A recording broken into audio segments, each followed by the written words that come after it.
All righty. Yes, you are. Yes, I am beginning. Cool. Hello, everyone, and welcome into another really interesting edition of TYT Deportes. Jason Rubin, Rick Strom. The NBA has always, it seems, taken a turn for the worst and the cryptic and the odd and the begrudging nature that is NBA Twitter, NBA social media, and NBA drama. Important point. NBA Twitter did debate. Someone was talking about what is the best Twitter. It's obviously NBA Twitter because NBA Twitter did debate the taste of water over the summer. True story. What was the conclusion? There's no conclusion. There's no conclusion? No, it's all NBA Twitter is constant food for thought until you're as full as Thanksgiving, and then they keep giving you more food for thought. You know what should happen? What should happen? They should stick to sports. They should stick to sports? NBA Twitter? No, they should. They should probably stick to the NBA. Yeah, they can stick to the NBA, and we will too. So LeBron James, what do you know? Had another cryptic way of going about his odd ways via social media. Mood with Arthur. All right. Angry fist. So screw the comments on the right. Who gives a shit about that? So there were, and we can just roll through these quick. He has had a theme, Jason, and everyone watching, for having these cryptic ways of going about social media where he leaves us guessing. This was in 2015. Stop trying to find a way to fit out, all caps, screaming at us, and just fit in. Be a part of something special, exclamation point. Just my thoughts. Word. Continuing. Oh, I'm sorry, these were not in order. So the first one, let's go to the Arthur pick. On social media, yep. So right there, mood, and then go to the third one that you just went to. Isaiah Thomas said, need me to handle somebody, cuz?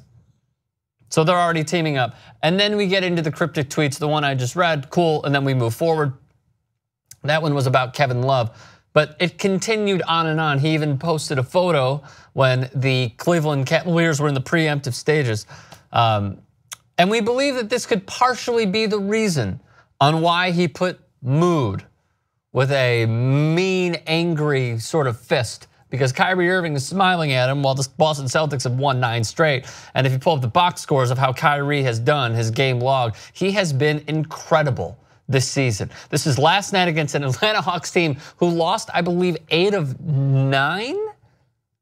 Yeah, Hawks look bad. They had lost 8 of 9 when they went into Cleveland. They beat the Cavaliers, yet Kyrie puts up 35 on their ass and shows them, I'm the captain now. Minus Dennis Schroeder, who's secretly been playing really good, thanks to NBA Reddit. They pointed out his stat line. Would you ever dye your hair like that? No, maybe, depends. Let's see your hair real quick. I mean, it would be. I'd like for that little part that comes out in the front. It would be like Rogue from X-Men. Is that who it is? Is that the one with the gray streak, Rogue? Bart? Yeah, I got the thumbs up from Jacory. Okay. The all-knowing, X-Men and Cheetos. And Cheetos. He knows everything. But Kyrie Irving's defense, by the way, needs to be shouted out. His defensive rating's 97. We're now 11 games into the season. Like, this is a matter of Brad Stevens just being an absolute genius. Is truthfully what it was. Especially because like the Celtics for a while were a Tom Thibodeau generated defensive team. Wait, what? Tom Thibodeau or Thibodeau, I pronounce it wrong a lot. Thibodeau. He was in his Thibodeau. Did you guys hear? Thibodeau. Even Annie's laughing. I'm just confused as to what the Thibodeau. Yeah. Thibodeau. Thank you. Tips. That was great. So he was an assistant coach there, and his defensive game plan is what led to the Celtics becoming this defensively sound team for many years, and Stevens took a lot from that coaching plan and just got more creative with it. And now Kyrie Irving has a positive defensive box plus minus for a guy who was like the 4th worst defensive point guard in the league last year. He's now in the top 10 best defensive point guards through these 11 games. So it's not just the offense. Everybody knows Kyrie Irving finishes with the highest degree of difficulty in the NBA. He's not the best at finishing at the rim, he just finishes at the highest degree of difficulty. So you add that with somebody who's now playing defense on a team that lost Jay Crowder and Avery Bradley, and any analyst with the right mentality over the summer said, I don't know how this is going to work out. They've gotten worse defensively. Now, holy shit, they're phenomenal. And deservingly the 1 seed right now. Take Giannis out of the equation. What does Kyrie Irving have to do to win MVP? He can't win MVP. He cannot. I don't think he can win MVP. I don't think his numbers are going to be there because, like, take Giannis out of the equation, you have to take Kevin Durant, Steph Curry, James Harden out of the equation too. They're all going to finish. Is Giannis the leader right now for the MVP? Kevin Durant, I think, is the leader for MVP. Kevin Durant is the best two-way player in the league right now. Let me rephrase then, because Giannis was mine. Let's just say, what is the numbers that he has to hit in order for him to be MVP? Just tunnel vision on Kyrie. I don't care about Durant. I don't care about anybody else. Just what do you believe his numbers have to be? Top 3 in scoring. Could do it. It's always a scoring award. His defense staying where it is right now for 82 games would be a massive help because the people will latch on to that improvement.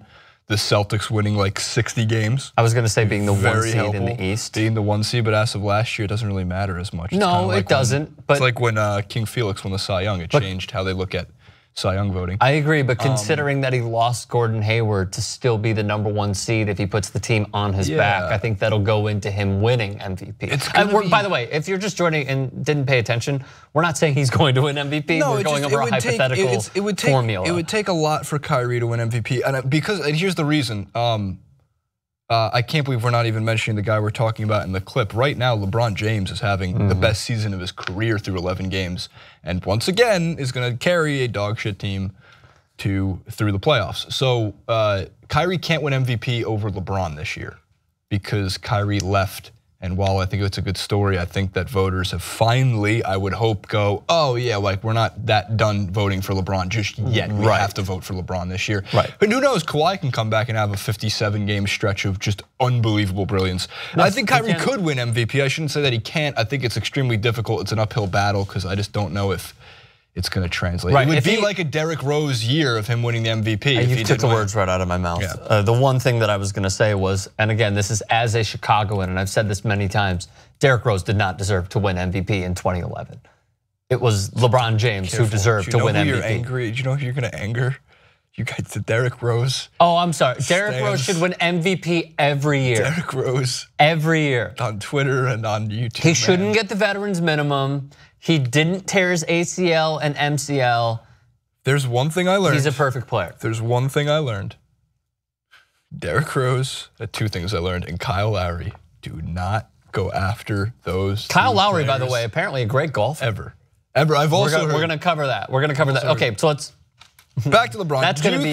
Thank you, Jacory. Going back to like all these things. Allow but me to reset. You know this though. Like people have seen these. They know all the LeBron cryptic tweets. Yes. I'm curious your thoughts on. Like they can go look up the tweets. We can cycle them through and post if we need to. Just cycle them through. I know. My point being is get to what they want to hear. What is your thoughts on LeBron sending this cryptic message?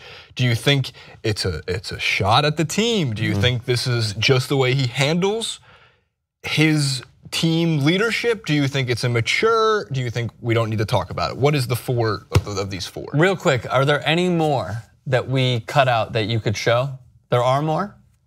Okay, yeah, just cycle through these. Because again, as Jason said, these are the cryptic way of LeBron goes about it. I think it's microcosmic of society. For example, when someone is mad at the other person, what will they do? They'll post something on Facebook as a status update. They'll quote tweet something else. They'll put a cryptic article up of, oh, how to get over somebody in X amount of days or some shit like that. So I think it's microcosmic of where we are with social media affecting our lives in the year 2017. So from a LeBron perspective, that goes into the equation, but also, if this is his way of going about being a leader on a team, I mean, it's working. He's gone to how many straight finals? 9? 7.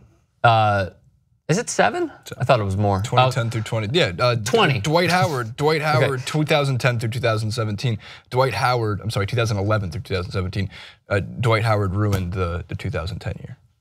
Orlando Magic got past the Cleveland Cavaliers. I was just saying going to the playoffs, not the finals. Oh, the playoffs? Yeah, it's been since 2007. It might be almost every year since year 3 in his career. Yes. So look, you're asking my opinion on this. My own personal opinion is it's childish because we've been proven correct at every turn up until Mood. So this could mean a few things to me personally, Jason. I'm listening. Number one is Jason. I'm here. So I'm here. it could mean, I'm kidding. It could mean a few things. Number one, Rich Paul is his agent, correct? Also the agent for Tristan Thompson, that's how he got paid, but also the agent for a guy who just got traded this morning, which was Eric Bledsoe. So maybe he had, not maybe, he did, but some inside intel on how the deal may have been close, but he was traded to Milwaukee. Mood. Second could be because something happened within the team that we don't know yet. Mood. Third could be something behind the scenes that happened with LeBron or his ventures or what have you, that again, we don't know about. Mood, to be repetitive. But the great thing is we will find out in due time, and any suspicion that anybody has will probably be proven accurate. True. I agree with all those points. I think this is entirely about the Celtics winning 9 straight games.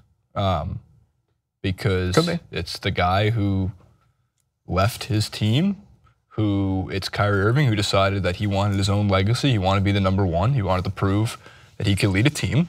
And now they've won 9 straight games. And this is all happening while the Cavs can't play defense if their life depended on it. And while I like the take about Rich Paul has a ton of NBA clients. He's got, I think, 20 or 25. And I do think it's overused slightly when I see a lot of people on Twitter saying it's a Rich Paul client, it's a Rich Paul client, it's a Rich Paul client. That's why he's mad. That's also, I don't know what the legality is, because in trade scenarios are different than when the contract is up. When you are a free agent, there is ways you are allowed to not collude to bring in certain clients. So I don't know how much Rich Paul is really calling up LeBron James to be like, hey, Eric Bledsoe's a free agent, I want you to bring him to, I think that's actually illegal. I completely agree. Which I think it's interesting because it's illegal. However, here's the point that I'll make. I don't know. I was just saying. I just think it's interesting because it is a Rich Paul client. That's why it's a good talking point. Right. But it's also a good talking point because LeBron helped him become the super agent that he is. Absolutely. So anything LeBron wants, literally at the drop of a hat, Rich Paul will do for him, because without LeBron James, Rich Paul is just another guy in America. Right. So he was given this platform by arguably the greatest player ever. I guarantee that LeBron had some sort of inside information because he has Rich Paul, who he opened up to all these other players to become the agent for. Right. And this is John Wall's agent too. I mean, he's got superstars for years to come after LeBron's done, and he's already made his money. It's not like Rich Paul needs more money. These power agents that are running the NBA, like they run Hollywood in a very similar way. But you think it's about the Celtics? I think it's entirely about the Celtics, because he posted it right after they won their 9th straight game, and he's mad because he's frustrated because his team is ass and he wants his team to be good. He doesn't want to see another team that his player left to go to. Right. I don't think there's really that much bad blood between Kyrie Irving and LeBron James. Like, that's way overhyped. I think that in due time, like, I don't think this is A-Rod Derek Jeter, where Derek Jeter is faking his love for A-Rod and like is extremely professional around A-Rod in certain circumstances, but like afterwards you read the reports of like he got sandbagged and he was thrown into an interview that he didn't want to be in. Whereas in this LeBron one, I think time heals all wounds, and by the end of this season it's going to be like, oh wow, LeBron really did go to Los Angeles, which means Kyrie Irving is just actually smarter than he looks, because he didn't want to be left with that disastrous team, because that's what he would have been left with. Aside from that whole flat earth thing. Look, if he was right about this, could he be right about the earth? No, Kyrie, you can't be right about the earth. No, he cannot. He cannot. Okay. But cryptic LeBron, like, look, here's what I think is so funny. Again, this is the only window of opportunity that anybody has to criticize LeBron James. It's his leadership in the NBA world, using social media as like a backhanded way of getting his feelings out there. Because he doesn't do literally anything else bad. He doesn't get caught at clubs. He doesn't stumble drunk anywhere. He doesn't get into fights with the police. There is no assault charges. There are no battery charges. There is no drug addiction. All he is a corny dad who has to shave his hairline, as we've noted. He's got his kids. He comes home, seems like he hangs out with his kids, or he goes to dinner with Dwayne Wade, his best friend, or he complains that roaming cellular data is too expensive. Because all we can do in the media when we talk about LeBron is either talk about how he's the first, second, or third greatest basketball player in the history of the game, or his cryptic messages are kind of annoying. Like, that's all we have. Yep, pretty much. It's all we have. Michael Jordan quit the game. He knocked somebody out. Like, we have so much more. Kobe Bryant, selfish and a ball hog, and he wanted to be traded. There's so much more to criticize with that. Dwight Howard, he's not likable. Like, all the Super John Wall, like, could he even shoot? LeBron, we're just like Arthur memes. Yes, LeBron, give us something. I'm thanking him. I'm happy he does this. So what you're saying is the NBA fans on Reddit, on Twitter, what have you, are just hoping for something from LeBron's social media. Oh, I think the media hopes for it more. I think like Fox Sports and ESPN, they love this. Do you know how great that must be to just like sit back on your couch and be like, hey baby, want to see me grab headlines? No, seriously. I can't wait till he like tweets about the Lion King. We're all wrong. Maybe he's mad that he wasn't cast in the Lion King, Rick. Maybe he's mad that he was passed up. He could have been Mufasa. Would you put him as Mufasa? He could have been Mufasa, and he thought, hey man, I was good in Trainwreck, and that's what happened. Somebody else took it. He was good in Trainwreck. Who's Mufasa? Is it Childish Gambino or is that Simba? Oh, I thought you meant like literally who was Mufasa. No, I mean like who's voicing Mufasa. Oh, I don't know. Anybody? I know Gambino is doing is Simba. James, great pick. Okay, never mind. Great LeBron, pick. You can't be mad at that. Great pick. Can't be mad I love how Desus and Mero are mad that they didn't get Pumbaa and Timon and Pumbaa. They would have been good as Timon and Pumbaa. They would have been great. All right, moving forward. Are we streaming, by the way, on Facebook, on YouTube? Oh, fan-fantastic. What are we doing? Bledsoe? Is that next? Nice. Well done. Is that Eric Bledsoe? I talked. Send in your comments, by the way, on YouTube and on Facebook, and we'll read them. This is a story that broke this morning. Eric Bledsoe has been traded from the Phoenix Suns, who are trash, to the Milwaukee Bucks, who are not. Correct. Thank you. Correct. That was a very Bob Dole thing you did. Bob Dole. Bob Dole. You ever see the Family Guy? Bob Dole.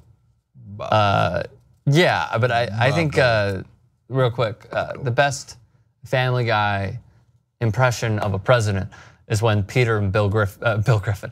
When Peter Griffin and Bill Clinton get high and go to the cows. Right. It's by far the best. Okay, so let's try that one more time. Eric Bledsoe, this morning the news broke that Eric Bledsoe has been traded from the Phoenix Suns, bad team, to the Milwaukee Bucks, a good team. They did not have to give up Malcolm Brogdon. They did not have to give up Thon Maker. They really didn't have to give up anybody. They gave up Greg Monroe, a protected first-round pick and a second-round pick, as we have noted many times. And the comments are not happy with this, Jason. Surprise, surprise. About what? About us ripping Greg Monroe continuously. Oh, do we rip Greg Monroe? Yes. We did? Yes. 100%. Yes. I did? Yes. What did I say? Oh, you said that he's like terrible in bed and just all of these. Basketball ability wise, he was 18.5 and 10 last year, but the stats like didn't tell you what it is. Interior defense is what he was really good for on the Bucks, and they're gonna lose that. So like this is where the Thon Maker project really needs to develop. Because look, you're picking up a veteran-ish point guard. As Deadspin noted, Tom Lay pointed out with this one, he goes, look, everything is working very, very well in Milwaukee. And he goes, you're bringing in, there is only one risk with this. Eric Bledsoe is a ball-dominant point guard. He is a ball-dominant player. He wants the ball. He has been that way since he came into the league, since he was in college, since his high school mixtapes in Birmingham, Alabama. This is a guy who wants to have the ball. If he can give up that part of his game ever so slightly, so his usage percentage can go down a little bit, like he has to know it's Giannis's team, and he has to know that like his ability to be a leader is going to be as important as his ability to stretch the floor, play transition defense, which he's going to be asked to do, and score and get to the rim. So like Greg Monroe, like their interior defense now really does fall on Thon, because there's a hole there. But what we do know, additionally, is John Henson, right? And John Henson, but I mean, that's North still Carolina, a downgrade from Greg Monroe's interior D. Of course. So as Reddit was pointing out, to be fair, where I'm pulling a lot of this from is they're saying like Thon has to develop now a little bit faster. If they're going all in this year, well, we looked at the Warriors and we go, okay, their offensive rating is so effing high, and they truly haven't had a good defensive middleman in like Andrew Bogut, for example, who was good as a defender when he was there from 2013-ish to 2015-ish, if I'm correct, 2012 to 2015. The Bucks? No, I think the Warriors. Oh, with the Warriors. So like we know that you can win without having a center. You can win playing small ball. Oh yes. Thon just has to develop a little bit quicker. So in the end, of course, the Bucks win this trade. They get the star player. They get Eric Bledsoe out of this deal without giving up Brogdon, and now Brogdon can move to the 2, or even a bench role and still give you those 18-ish points that Greg Monroe was giving you last year. So at least it balances out that way. And for the Suns, hey, Greg Monroe is not a bad pickup for a team that is not as trash once they got rid of Earl Watson. They're like 5-1 since they got rid of him. Devin Booker is still a promising young shooting guard. He became the 4th youngest player to 3,000 points in NBA history at 21 years, 7 days old, just recently. So you just look back and go, man, Isaiah Thomas and Goran Dragic were in their backcourt. Right. Yeah. So I like the deal. I like the deal for both teams, even though we'll see what happens with that first round pick, obviously, this year. Right, of course. Lottery protected. But they had to send a first round pick because that was the bare minimum that you had to throw in order to get Eric Bledsoe. So a few points. I agree with what you said. Going further, to start off with your analysis, Eric Bledsoe, I think, realizes that the writing is now on the wall where the team isn't his. Wherever he were to go, this is a do or die moment of, like, here's what the narrative will be. The Bucks get worse, all the blame is on Eric Bledsoe because he came in and broke something that didn't need to be fixed at all. Jason Kidd might give you a hold my beer. Because if he blows that with Eric Bledsoe, he's on the hot seat. I know this sounds insane, but Jason Kidd is on the hot seat if the Bucks take any 2-week downturn. I agree. He could be fired. I agree. Could. So I think Eric Bledsoe sees like, oh shit, I was in a good sitch with the Clippers, and then I went to Phoenix, and I thought that this was going to be a more promising thing. He's basically given a second life right now with the Milwaukee Bucks. So the one thing that you can't do is ruffle the feathers of, number 1, your head coach, number 2, Giannis. So even if his usage rate goes down, as you said, which it will, this is a disciplining moment for a guy who got his way by saying that he wanted out of a city that was not tanking, but that just wasn't playing good basketball. You got your way, take advantage of the platform that you have now, which is the Milwaukee Bucks, and I truly, truly do believe that he will. Are the Bucks going to improve? Yes. Does this add to their depth? Yes, absolutely. So as you said, they can move Brogdon. If they wanted to go small, they could easily go Bledsoe 1 to 5, Bledsoe, Brogdon, Chris Middleton, Giannis, and then Thon Maker or John Henson. If they wanted to go a little bit bigger, bring Malcolm Brogdon off the bench. Still, you have 1, 2, 3, 4 great defenders on this team. They are going to lock you down night in and night out. The question is there 5 going to lock down anybody with Thon Maker and John Henson? That is the biggest question mark for me. But what they're going to do right now is just simplify the game defensively. Because, man, they got some really, really good defenders. So, thoughts? Comment section below. Subscribe to TYT Sports. Boom. All righty. Wipes it away. You want to start this one off? Yeah, is this Giannis's Nike deal? Yes. Hey now. What's up, everybody? Back on TYT Sports. Giannis Antetokounmpo has decided to sign with Nike, which seems like the straightaway right decision, given their brand power. A lot of it has to do, and you'll see in this video, it seems like he chose it based on 2 players before him who chose Nike for greatness. And this is what he posted on Instagram this morning. So big day in Bucks history as they get Eric Bledsoe and Giannis signs with Nike. Signature shoe coming out roughly mid-2018. Anyone who knows me knows that family is the single most important thing in my life. Family is my rock, the guiding light for everything that I do. Family sacrifices for me, challenges me, inspires me.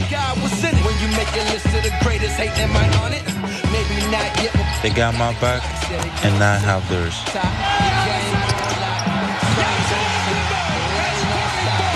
There from the beginning, there until the end.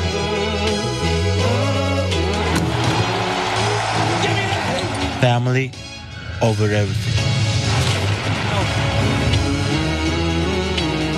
Yeah, so as you can see, a very cool video, especially giving shout out to his family. This is a guy who's been pretty consistent. We'll see what happens, obviously, in a few years when he gets his massive contract deal, if he does decide to stay in Milwaukee, but he's been very vocal about Milwaukee being part of his family. It's a dangerous game. About his family being instrumental in his development, but a lot of it is owed, of course, to, as you saw, Kobe Bryant, LeBron James, and Kyrie Irving, who are three of the biggest names with Nike right now. Nike now gets this brilliant branding opportunity because his name is the Greek Freak, the Freak. It's such a marketable person. He's actually the rare opportunity where a big man or somebody who's traditionally taller in the Kevin Durant sense that can sell shoes, because historically big men could not sell shoes. Patrick Ewing couldn't sell shoes, Shaq couldn't sell shoes, Tim Duncan, Hakeem, none of these guys could. Guards do. Guards sell basketball shoes. Right. Jordans, Kobe's, Kyrie's, Paul George's min-men, Russell Westbrook, Chris Paul, these are the guys who sell. So Nike gets a brilliant opportunity to release what I would think is going to be hopefully an awesome shoe, and the Freak ones will come out next year. They think either mid 2018 or Christmas 2018. I think there's first off, anytime you put J. Cole in anything. Dennis Smith Jr. Dennis Smith Jr. It's me saying yes. I agree. What's no? To the J. Cole point, Dennis Smith Jr. is like really close with J. Cole because they're both from Fayetteville, North Carolina. That's awesome. South Carolina, North Carolina. Vietnam. Yes. Yes. And I hope that they make some Dreamville shoe. Oh, you'll cop it. Right? Yeah, of course, man. 100%. It's cool. I think hit me with Giannis. This was a really interesting 2 weeks, I think, because when we had Jacques in and Denise in, that is when Giannis Snapchatted that the truckload of Adidas shoes, including Yeezys, of course. So I thought that was a savvy move by Adidas, obviously. And I thought that he was going to end up signing with Adidas. But then once you start seeing the bigger picture, he's in love with the Kobe's, where his teammates literally tell him, dude, you got to change your shoes. Like, they're falling apart. Right. So he loves the Kobe's. I think I saw that he was wearing Durant's, I believe, as well. He wears the Kobe ADs a lot. Actually, a lot of NBA players do. DeMar DeRozan's been wearing them like nonstop, and he's got the sickest colorways. I can't tangent, or I'll just keep going. Please keep going. No, tangent away. Nope, go. Hit me with your best shot. Go before it gets out of hand. Keep going. You're doing great. Word. Segues are weird. I want you to tangent. I don't. But all right, good. No, it's good. It's cool. I think you hit the nail on the head. Tremendous branding opportunity. He's 23 years old. I mean, he's going to be. What I think will be personally interesting is that Kristaps Porzingis, when he signed with Adidas, was like $3 to $6 million annually. He has to get more than that. Yeah, absolutely. Giannis. He has to unseed Zinger with Adidas, going to a rival in Nike, being the #1 shoe company, and probably getting like 7.5 to 9. I don't think Zingis is going to sell a ton of shoes. I don't. I think he could release for all I know, a fire Adidas shoe, and I think Adidas is doing some brilliant stuff with their lifestyle like branding, which we've talked about. Jock is really high on Adidas changing the game when it comes to, like, if Nike's going to own the basketball shoe market. If they're gonna keep releasing stuff like PGs and Kyrie's and the KD shoes, Kobe always being a popular shoe choice, LeBron's, and just dominating that sense of this is what you play in, and then some people will buy to wear around. In some cases, Adidas is changing the game in the sense of, okay, if we're gonna still throw out, like, we're gonna sell our Hardens and Damian Lillards. Like, we know how adored those two players are in the NBA. Don't get me wrong. But at the same time, we're going to release collaborations. We're going to collaborate with, why am I blanking on who I was going to bring up with Adidas, but Kanye West, obviously, and release the Yeezys. The Boosts have become more and more popular. Pharrell is who I'm missing, Tyler, the Creator. Yes. And releasing those kind of shoes, and like we're gonna take over that market, and I think they're going to. I really do. it's very much, there's a marketing strategy called positioning. Here's your marketing lesson for the day. Education with Jason and Richard. A marketing strategy called positioning, which means if you can't be number one in a specific market, then how do you become the best number one in a different market related, or how do you position yourself to still find a way to dominate as a number two? And that's what I think Adidas is doing, is they're positioning themselves in the lifestyle market, which is where Nike is just not caught up yet. And we've talked about this with women's branding, women's merchandising, it being the first thing you see when you walk in the stores, it being the first thing you see when you go to their website, which is brilliant. And while Nike will always, I think, dominate the on-court basketball sneaker market, especially because Jordan Brand is a subsidiary of them, so it's an unfair 2-on-1 against anybody anyway. Therefore, Giannis is gonna release the dopest green, yellow, and white shoe you ever seen. Is it yellow or be green, gold. White, green, gold? It's like a darkish gold. Could be sick. Really quick, here's how. No, I have one element I need to get to. It's the Bucks fans, which I forgot to get to. It's from Reddit. Kaladisa on Reddit, ask out your girl. You're having a good day. You're gonna get some Nike Greek Freaks in a year. You got Eric Bledsoe. Go get some coffee with her. I just want to make sure he knows.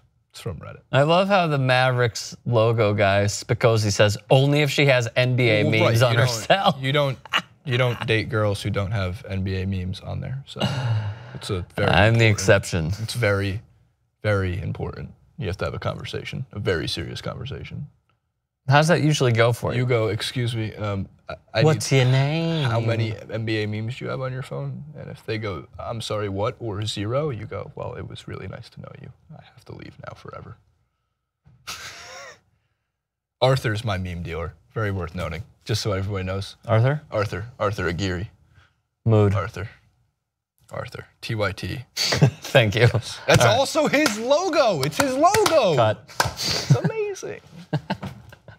That's all we got. Uniforms, Orlando. 11:39. This just reminded me in Superbad when you start here, I'll go here. Right. No. He looks like he's a Jew? Jewish. Oh, nice. Giannis. All right, we move forward. 2. Can we cut? Seriously? We did. You gave us a nice little. You did? No. We go 2. Hit me one time.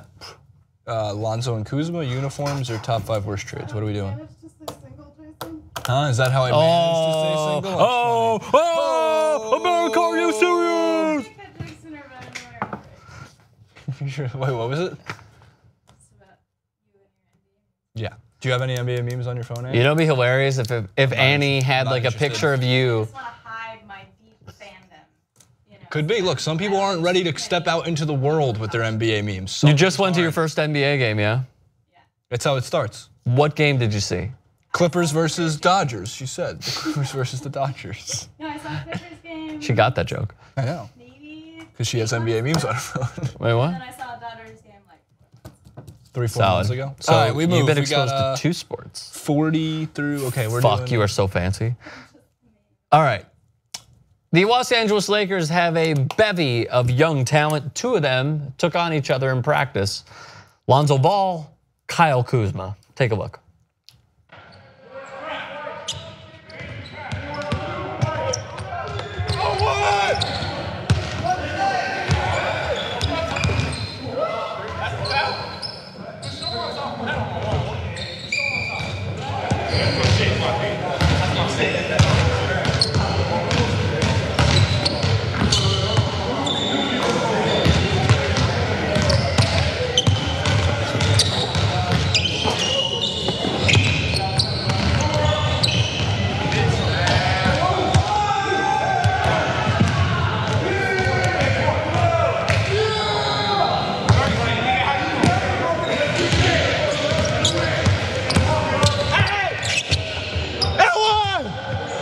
Not guard me.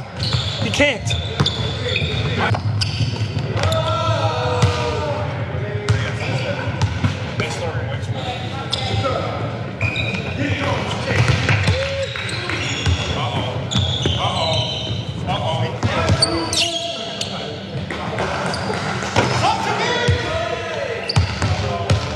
we showed the last 3 one more time with no sound? I know, 3. like, the easy joke is like, oh, his shooting form is ass and da da da. I just don't know how it goes in. Because I've never, like, I've seen Kevin Martin, right, go from the other side. Shout out Kevin Martin. It's just a rarity. There's Kuz. So there's Kuz hitting a shot, but the 3 by Lonzo, if we could freeze frame it, Ja'Cory, when he's right here, when he goes up, go back just slightly. Well, it's funny because his finish isn't bad. It's just the actual well, like form. with the ball, yeah. Okay, now go He super shoots slow. from his shoulder. I know, just like look at his, yeah, like look at this. Go back a second to the frame you just had. Yeah, maybe it explains why he's shooting like 3% Right there. from the field. Right there. He's literally throwing the fucking ball like it's a beach ball. You're not even wearing Big Baller Brand shoes, is he? Is he not? I don't know. There's Big Baller Brand? I'm just floored by it because again, sans Kevin Martin, I've never seen anything like this form before. Yeah, and you can't fix it now. You It can't just fix changed it, everything. But no. here's the thing, man. Until they're not Fultzing him. Look, until Lonzo Ball, man, could. Okay. There is still a massive overreaction to Lonzo Ball. It's been 11 games into his rookie year, and we will not know if Lonzo Ball is going to be a great NBA player for the rest of this year. I think he's a brilliant passer. What is very clear is for the next 5 years, Ben Simmons will be better than Lonzo Ball. 5 years? Yes, for the next 5 years, because Ben Simmons is an immediate impact player. We thought that Lonzo Ball was an immediate impact player, and it's just not true. Simmons is also playing on a better team. So there's also that, and he plays in a weaker conference. But like, Simmons is not joking when he's talking about rookie of the year. Like, that's wrapped up. Like, if Simmons even comes close to doing what he's doing now, that's wrapped up. There's no one who even is in the same atmosphere as him because Simmons is going to finish like 12th in MVP voting at this rate. That's how good he's been. And with Lonzo, the shot is a massive problem because it's the same thing that happened with Rondo, at least right now, is why would I respect that shot? It's a disgusting form, that's one thing. It doesn't translate to anything close to NBA level efficiency or shooting. Right. Marcus Smart is shooting better across all shooting platforms than Lonzo Ball. And Marcus Smart, no one even cares about talking about his shot because that's not what his job is. So you have to just get a semi-respectable jumper. Semi. Because you're shooting like 18% from 3. You're shooting like negative 14% from the 2-point range. You're shooting bad from everywhere. Yep. And it's really frustrating because you're looking at this and you go, hold on. Like Lonzo UCLA, like that wasn't a fluke. You took a team that was like middle of the pack and you moved them by yourself pretty much to the #1 offense in the country. To the Sweet 16 as well. That shows you offensive rating wise like what you are capable of in moving the ball. And again, I know his passing is brilliant. His court vision is brilliant. It's not as brilliant actually as Ben Simmons is, but it's up there. And his rebounding is strong. And he can do other things. He's not a bad on-ball defender. He can't fucking shoot right now. Yep. He can't shoot. And you want to be a guard in this league, you have to be able to shoot or score or any of it. And it's all overreaction because we're 11 games into the season. It's on offense when it comes to a jump shot. You're playing 5 against 4. The scary thing with Lonzo, though, is that those who are holding off for a maybe he'll be better in the second half, I'm on the opposite. I think he's got to start showing a little bit more respectable shooting form or something in the next 20 to 30 games because, again, one of the issues with these one-and-done guys is they come out of college, they play like the equivalent to 37 NBA games in minutes. Yeah. So they're like they all hit a fucking wall by game 60. So by game 60 in that second half, Lonzo's gonna be tired, he's gonna be fatigued, and that's a normal part of developing when it comes. I think Ben Simmons will too. I think Fox will also. I think Frank Ntilikina, I think all of these guys will. And Malik Monk's got to be able to shoot too. I don't know what the fuck's going on with that. Last point because we got to get to 2 more stories, but just how I view this. Like I was harping on the form. The fact is, it doesn't matter how it looks as long as it goes in. He could prove it. You good? Yeah, just picking up my shoe. Is it okay? It's okay. I'm sorry. Is that in fine form? It's no. No, it's not in fine form. Fine. I'm sorry. You should get leather. Go on. Those are the best. I'm not a fan. So, oh man. So it doesn't matter how it looks. Like Myers Leonard has super ugly form and his knees are like how Jeff Bagwell would stand in the batter's box. However, one of the worst trades in MLB it history. doesn't, and we'll get to the Teaser. worst trades in NBA history. Teaser. But it doesn't matter how it looks as long as it goes in. So as much as I harp on it, I really don't give a shit. Frick, it's not going in. It just has to go in, as Jason said, for defenses to respect you. And if his jump shot goes in, and if it gets up to, what's he shooting right now? Just get up to fucking 40% so we have a sign. I was gonna say 35. Not of 3, 35 from 3 and 40 from the field. I was just like, gonna say okay, 30. we're fine. 35 from like 15 and further, okay? Get up to 35, and then the Lakers will start winning games with their offense because defenses will respect you that much more. Until then, we have a problem. Alrighty. Do have a problem. It's a problem. It's gross. You know they're advertising it as Lonzo Wednesday tomorrow? No. Lonzo Wednesday. Who are they playing? I don't even know. I have to look it up. But again, the point being is like, all right, we got 12 minutes. Just letting you know. LeVar, congrats, man. You did it. Congrats. Nike has had a big problem, Jason Rubin, and everyone watching on the YouTube land. See, you're getting the hang of it now. Trying to. The YouTube. A special shout out to Jay Dilla, RIP. Jay Dilla's great. And Absent. Follow them on Instagram, get their shit, ABCNT. So, uniforms with Nike, they signed a humongous deal, and yet they continue to rip over and over and over again. Screw the statement. I don't care about this. Yeah, let's just get to these. So SB Nation pointed this out. LeBron has a humongous tear between the 2 and the 3. Moving on, there are a few others as well. Tyler Ennis is wearing number 1. He was number 1. Originally drafted by Phoenix or Milwaukee? I blank. Tyler Ennis? I want to say, Phoenix. No, it was Milwaukee. Ulis was. No, Tyler Minnesota. Ulis is Phoenix. Phoenix. You know, it's Tyler Ennis was Milwaukee, Phoenix, and now the Lakers. Okay, going forward. Ben Simmons, your rookie of the year guy, man. His jersey's just completely fucked. Is that the last one? No, there's more. Is that cool? Okay, so then, no, it's okay. There's 3, we had 3. We had 3. So this is also, this goes into history, and then we'll get into our take on Nike. But here's a brief history of jerseys breaking as well. Darko Milicic with the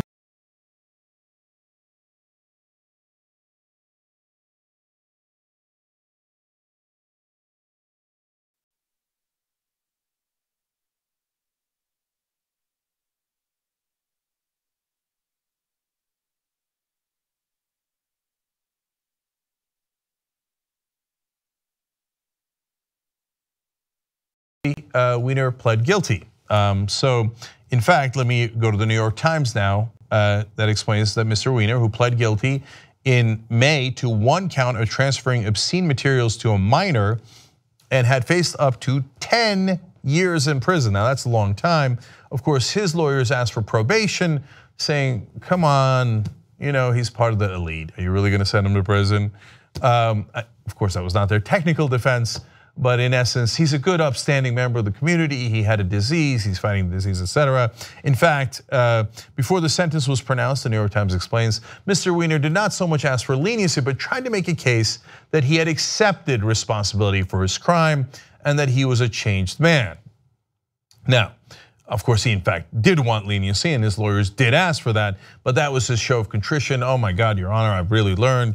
And he said, quote, I acted not only unlawfully, but immorally. And if I had done the right thing, I would not be standing before you today. So that's pretty clear. Well, so what did the judge say? Well, she said that she agreed with Mr. Wiener's lawyer's contention that he was finally receiving effective treatment for a disease of sexual compulsion, that he was engaging in sex addiction therapy and was, don't get me wrong, he was not engaging in sex addiction again. He was engaging in sex addiction therapy and was making what she called, quote, an enormous contribution to others suffering from that disease. But, quote, the difficulty here is that this is a very strong compulsion. It was so strong, she added, that despite 2 very public disclosures and the destruction of his career on 2 occasions, he continued with the activity. That is certainly true. So she finally gave out his sentence. 21 months in prison. So, wow. Okay, so he is actually going to prison. Now, whenever anyone who was a politician or just generally a member of the elite, the establishment, etc., actually goes to prison, it is almost shocking because it's just not something that happens very often in America. We definitely have a two-tier justice system. But in this case, Anthony Weiner was definitely out of allies. No Republican or Democrat had any interest in him. No one in power had any interest in him. He was roundly derided by almost everyone in power and his former friends. And I guess once you're out of allies, prison is possible. 21 months, so obviously almost 2 years in prison for Anthony Weiner, which is amazing. And just the final description to this inglorious end of a career. New York Times says that after the hearing ended. Oh jeez, oh boy, okay. Do we have yours or no? Yeah, I got it on my phone. Oh, okay, Pulling perfect. it up. All right, here we go. Oh, okay. All right, 3, 2. By the way, thank you to everybody watching on Facebook. Yeah, YouTube. No, maybe. Nah. Yeah. Wow. Goulet. Goulet. These are the top 5 worst NBA trades of all time. And then we will get into Jason's, which is more of the current landscape of the association. Sure, since 2010. Number 5, this is a list that we agreed upon. The Milwaukee Bucks trading, if we go to the next one, I believe. Frosted tips. The player, thank you. That is Dick Nowitzki, member of the German national junior team in 1996, and also went on to average humongous numbers, not for the Milwaukee Bucks, because they traded him and Pat Garrity, I believe that's Notre Dame, for Robert Tractor Trailer, University of Michigan. And the Bucks did not have Dirk. He was teamed up with, if we show that first photo, Steve Nash as well. My God, that is the Justin Timberlake in sync effect on the National Basketball Association. Number 4, I'm gonna run through these, then we'll get to Jason's list. Jesus. Hey! The Charlotte Hornets drafting and then trading Kobe Bryant, oh yeah, to that team, the Los Angeles Lakers. Who was the trade for? Vlade Divac. Number 3. Shout out and respect to Vlade. Yes, of course. Philadelphia trading Jerry Chambers, Archie Clark, and Daryl Imhoff. Oh no, that's Bill Russell. Hang on a second. Yeah, that's Bill. Let's go to number 3 if we can. Number 3? Philadelphia traded Wilt Chamberlain. Yeah, the guy who held up the, there it goes, the 100-point sign. So the kids know him as Devin Booker. That's funny. Philadelphia trading Wilt Chamberlain to the Los Angeles Lakers and getting like literally nothing in return. Jerry Chambers, Archie Clark, and Daryl Imhoff. Can we show that one more time? Where is yours? That is so, where is? Doesn't even look like a person. Like, come on. What did they do? I love that we were able to find that. Kosloff is happy. Kosloff, who said he didn't think Chamberlain would present any problems for the coach. And it goes on to talk about how like this was gonna, yeah, I like newspaper prints from like I do too. I wish I found more of them. 60s and 70s. Number 2, the second worst trade of all time. The initial one that we showed, the St. Louis Hawks trading the rights to Bill Russell to the Boston Celtics for Cliff Hagan and Ed McCauley. You heard of them? Probably not. That's Red Auerbach in that photo. Bill Russell right there. Rings. Only won 11 championships in 13 years. How terrible. And the Milwaukee Bucks making the list again because they traded the #1 all-time scorer, Lou Alcindor, Kareem Abdul-Jabbar, and Walt Wesley to the Lakers for Junior Bridgman, Dave Myers, there's a name, and Elmore Smith. By far, the worst trade thank you. By far the worst trade in NBA history, and I hate that the Bucks are on this list 2 times. The Lakers make out like fucking bandits. How, seriously, how their franchise would be so different. So those were the historical worst trades in NBA history. Did we leave one off in your opinion? Thoughts in the comment section below. I would love to hear those. We possibly did. So the current landscape of the National Basketball Association. Yeah, these are in no specific order except for #1, which is #1. You want to reset this? But no, we don't have to. We can if you want. But the top 5 worst trades in NBA history via 2010. Via 2010, since 2010, in whatever order I damn well feel like. So I'm gonna read off this one first because I think this is an underrated one because again I think it clearly had a massive change in the NBA. March 13, 2012, the trade involved was take a wild guess, the Milwaukee Bucks and the Golden State Warriors. The Warriors got Andrew Bogut and Steven Jackson, while the Milwaukee Bucks got Monta Ellis, Ekpe Udoh, and Kwame Brown. The winner, clearly the Warriors. And because of this, getting rid of Monta they were making Steph Curry the full-time point guard. Yes. And after the ankles, and we never knew, well, he turned out to be a 2-time MVP and a 2-time NBA champion, and possibly still counting. Andrew Bogut was instrumental during the Warriors' rise to becoming the team that they did, because he was their interior defense and he was pretty damn good at it when they were there. So if you remember, a lot of Warriors fans, just like a lot of Knicks fans, and how do I, not Jesus, we have Jesus, Jesus. Like Jesus. Jesus and Mero. Jesus Jesus always says, like, real Knicks fans have been booing every pick since Patrick Ewing, and real Warriors fans were pissed as hell when they traded Monta Ellis because they loved Monta there. Yes, that's a great point. But that was a landscape-changing trade because, you know, it made Steph Curry. It's New York, by the way. It's not just the Knicks. Oh, it's still. It's New York. We're gonna boo. Look, we're gonna boo everybody. Gonna boo everybody. Oklahoma City Thunder received Jeremy Lamb, Kevin Martin, a 2013 first-round pick, used to select Steven Adams, so not the worst trade technically. Top 20 protected 21st-round pick, used to select Mitch McGary, and a 2013 pick that was used to select Alex Abrinas. The Houston Rockets got James Harden. Yep. Wow, you don't even mention Daquan Cook. My bad, Daquan. What disrespect to Daquan. Cole Aldrich and Lazar Hayward, no relation to Gordon. But yeah, the James Harden trade, again.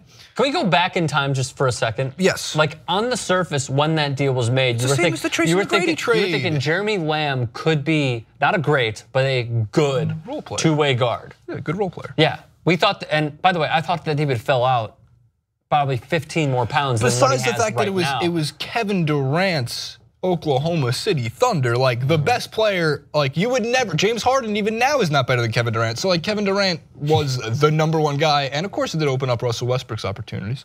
But in the sense of going back in time here, like it's very similar to the Tracy McGrady trade, where like they traded a guy who's coming off the bench, and oh my God, I didn't know he'd be giving. By the way, yesterday we talked about the James Harden game where he scored 56. I said he had a couple of 40-point triple-doubles. I was off. He had two 50-point triple-doubles last year. If you told me that guy, no! No! Not this guy, was gonna get two 50-point triple-doubles and a couple of 40-point triple-doubles. Bartman, Rudy Gay. You got it? Rudy Gay. You got it? Come on, Bartman. Bartman. Oh, he's stumbling under pressure with the Rudy Gay. Oh, it's done. Window, closing. Wait, window. Closing. And it's done. Closed. Toronto Raptors received Marcus Camby, Steve Novak, Quentin Richardson, a 2014 second-round pick. You gotta start over. I didn't hear you say. The Toronto Raptors this might be one of the worst of all time, even since 2010, if not all time. The Toronto Raptors received Marcus Camby, Steve Novak, who was at that point like third, I think, in the league in three-point shooting, Quentin Richardson, DePaul, a 2014 second rounder, a 2017 second rounder, and a 2016 first round pick. The New York Knicks receive Andre Bargnani. Oh. And that was it. They literally gave the whole team up for Andre Bargnani. They gave the whole team up. You remember the comparison on draft night of Bargnani? I don't even want to know. Dirk. They gave him up for not Dirk. Ah, come on. Don't you see what he did here, guys? Don't you see, huh? Right. Tall, white guy, European shooter, three-point specialist. Right. Dirk Nowitzki. Yep. Bad trade. #2, because of what happened. Again, this is since 2010, and it's just also a landscape change. The Cleveland Cavaliers received Baron Davis and an unprotected 2011 first-round pick. The Los Angeles Clippers received Mo Williams, Mo Problems, and Jamario Moon. That 2011 first-round pick became Kyrie Irving. The Clippers really could have used Kyrie Irving in 2011, and it would have definitely changed the Chris Paul thing, and a lot of things going forward. But the obvious worst trade since 2010, and easily up there with the Bill Russells and the Wilt Chamberlains and the Kareem Abdul-Jabbars, was the Boston Celtics absolutely fleecing the New Jersey Nets. Oh my God. Or the Brooklyn Nets at that time. And what was the GM's name? Dave King? Well, Kingman? I think so, but I forget who the owner was who said to him. Mikhail Prokhorov. Yes, right, exactly. He said to him, he goes, "We're gonna put a team in the playoffs." And so they went out and made. Well, they did get in the playoffs. You understand that this trade, and it's gonna take a while to read it, so here we go.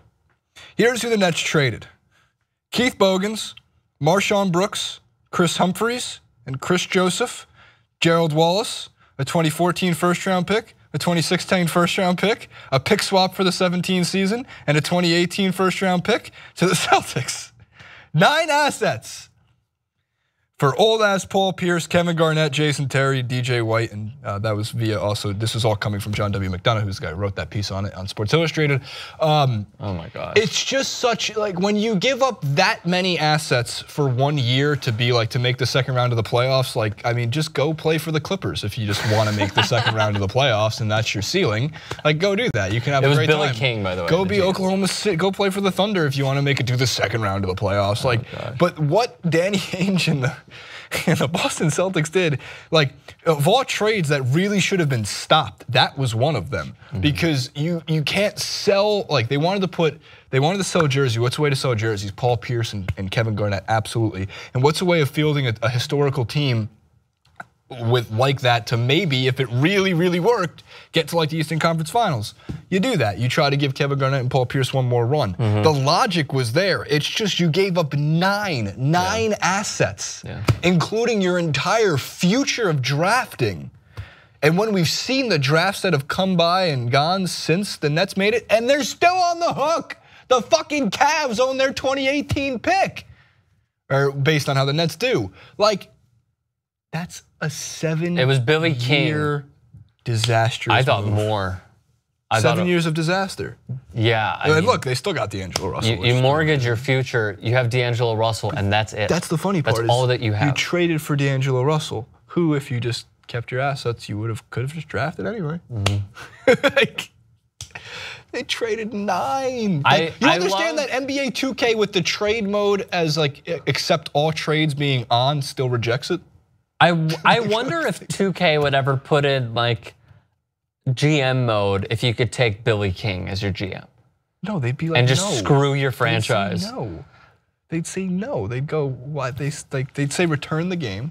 Like, you remember in they'd say go play NBA Live. You remember in N64 when they had Ken Griffey Jr. baseball? Yes, and all you wanted to do was trade for the stars? Yes, trade for Ken Griffey Jr. Billy King was the GM of all those other teams. Jesus played. Billy King was? Jesus, you ever play Ken Griffey Jr. baseball? Of course he did. 98? Is he there? Anybody? Jesus! No one's paying attention. Jesus! Jesus! You ever play Ken Griffey Jr. baseball? On N64? On N64? Never heard of it. Never heard of it? Just kidding. Of course I did. Are you kidding me? That was a shit. What other great video games did you play from the 90s? Mario Kart. Tecmo Bowl. Tecmo Bowl. Definitely. Damn. Of course. Hockey. All those. Wayne Gretzky's? Like NHL 94? Like the Gretzky game? 94 on Sega? Of course. Oh, heavyweight boxing. The original. That was a great game. Like Holyfield. Yeah. NBA Jam. NBA Jam. Mike Tyson Punch Out. What's the greatest NBA Jam duo of all time? Blitz. What's the what? The greatest NBA Jam duo of all time. Oh. Jordan and Pippen was pretty good. Stockton Malone was good. Peyton and Kemp were pretty solid. Kemp I like good. playing with them. Who is your favorite MLB player to play with in Ken Griffey Jr. baseball? You can't say Ken Griffey Jr. You can't say Griffey, that's stupid. Oh, well, I'm trying to think which other players were there. Andres Galarraga. Oh, the big cat. The big cat, bro, yeah. Tramel Sludge. Give it Tramel Sludge. Seiko, bro. Chuck Knobloch. Chuck Knobloch. Knobloch. He Chuck Knobloch's batting stance. My favorite was Larry Walker. Larry Walker. That was the Larry Walker killed it. Oh, what was the trivia thing? There was a thing with Nolan Arenado and what are you the doing Rockies with your hat? this year. I'm putting my thinking cap on. Nolan Arenado and this when Tulo was there and also Carlos Gonzalez. They were the first team to hit all have 5 RBIs in the same game. All 3 of those players since Larry Walker, Todd Helton, and who was the third on the Rockies? Who? Vinny Castilla. Thank you. It was Very good. Thank you. Monstrous lineup. Very good. And for a steroid era in baseball, you had Larry Walker hitting home runs in the thin air in Colorado. He's murdering 700-foot homers. Larry Walk, Todd Helton was really good too. Who were your pitchers Pedro? Greg Maddux was really good. Greg Maddux was good. Yeah. I liked using David Cohn was really good in that game. 98. No, there was another starter that Roger really Clemens liked. was the most firepower on the team. Was he on the Blue Jays at that point in 98? He was on the Blue Jays in 98. Yankees traded for him. For whatever, probably because I'm a Cubs fan, but I always kept Terry Mulholland. Terry Mulholland. For whatever stupid, Hedman's like, yeah. This is like Deadspin. Whatever stupid ass reason. Deadspin does a segment on their website called Let's Remember Some Guys, and that's like where Tramel Sludge comes up, and that's amazing. Juan Gonzalez will come up. Juan Gon. Didn't he charge the Vladimir Guerrero was one of the best players in Griffey '98. Vladimir Guerrero, the best first pitch hitter that I can ever really recall in Major League Baseball. Yes, he also I think he had the strongest arm I've ever seen. He used to throw from the warning track to home plate. That you saw in person. Yes, in person I saw because I saw him play at Shea and just. I was gonna say I think Clemente has the strongest arm I've ever seen from any player ever. Roberto? Yeah. Nice. Yeah. Who gave up Roberto Clemente's 3,000th hit? I don't know. Famous pitcher. I'll give you another hint. Before Ken Griffey Jr. was inducted into the Hall of Fame, he had the highest single percentage to be inducted into the Hall of Fame with votes. That would be Tom Seaver. Tom Seaver gave up his 3,000th hit. It's a good guy to get a 3,000th hit off. None of us knew that. No. Did Jesus?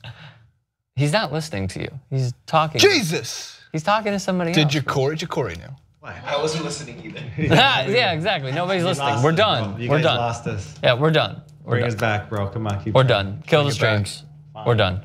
Bring it back. We're done. That's it. I think we're done. That's all we have. I think we should be done. I think this was productive. Goodbye, everybody. I had a great time. Slow burn.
League.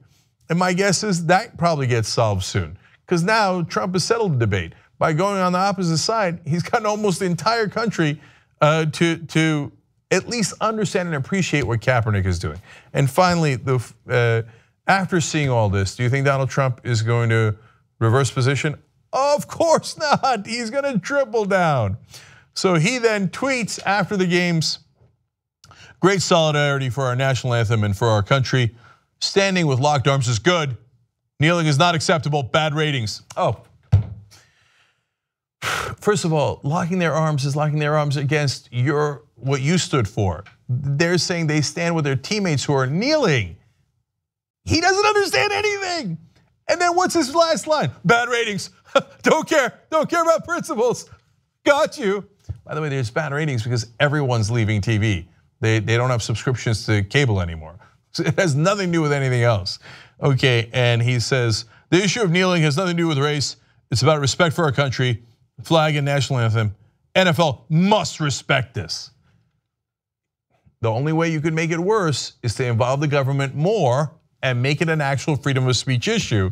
And now you have the president, the leader of the government, saying the NFL must respect this. When earlier he also talked about firing people, etc.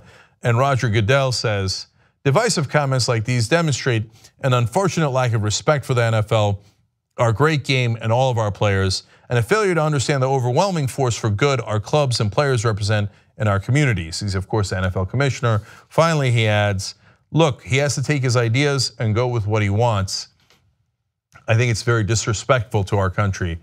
I'm sorry, this is Donald Trump responding to Roger Goodell saying, look, he has to take his ideas and go with what he wants. I think it's very disrespectful to our country. I think it's very, very disrespectful to our flag. In other words, meaning, he shouldn't be fired or anything. He's a white person in a position of power.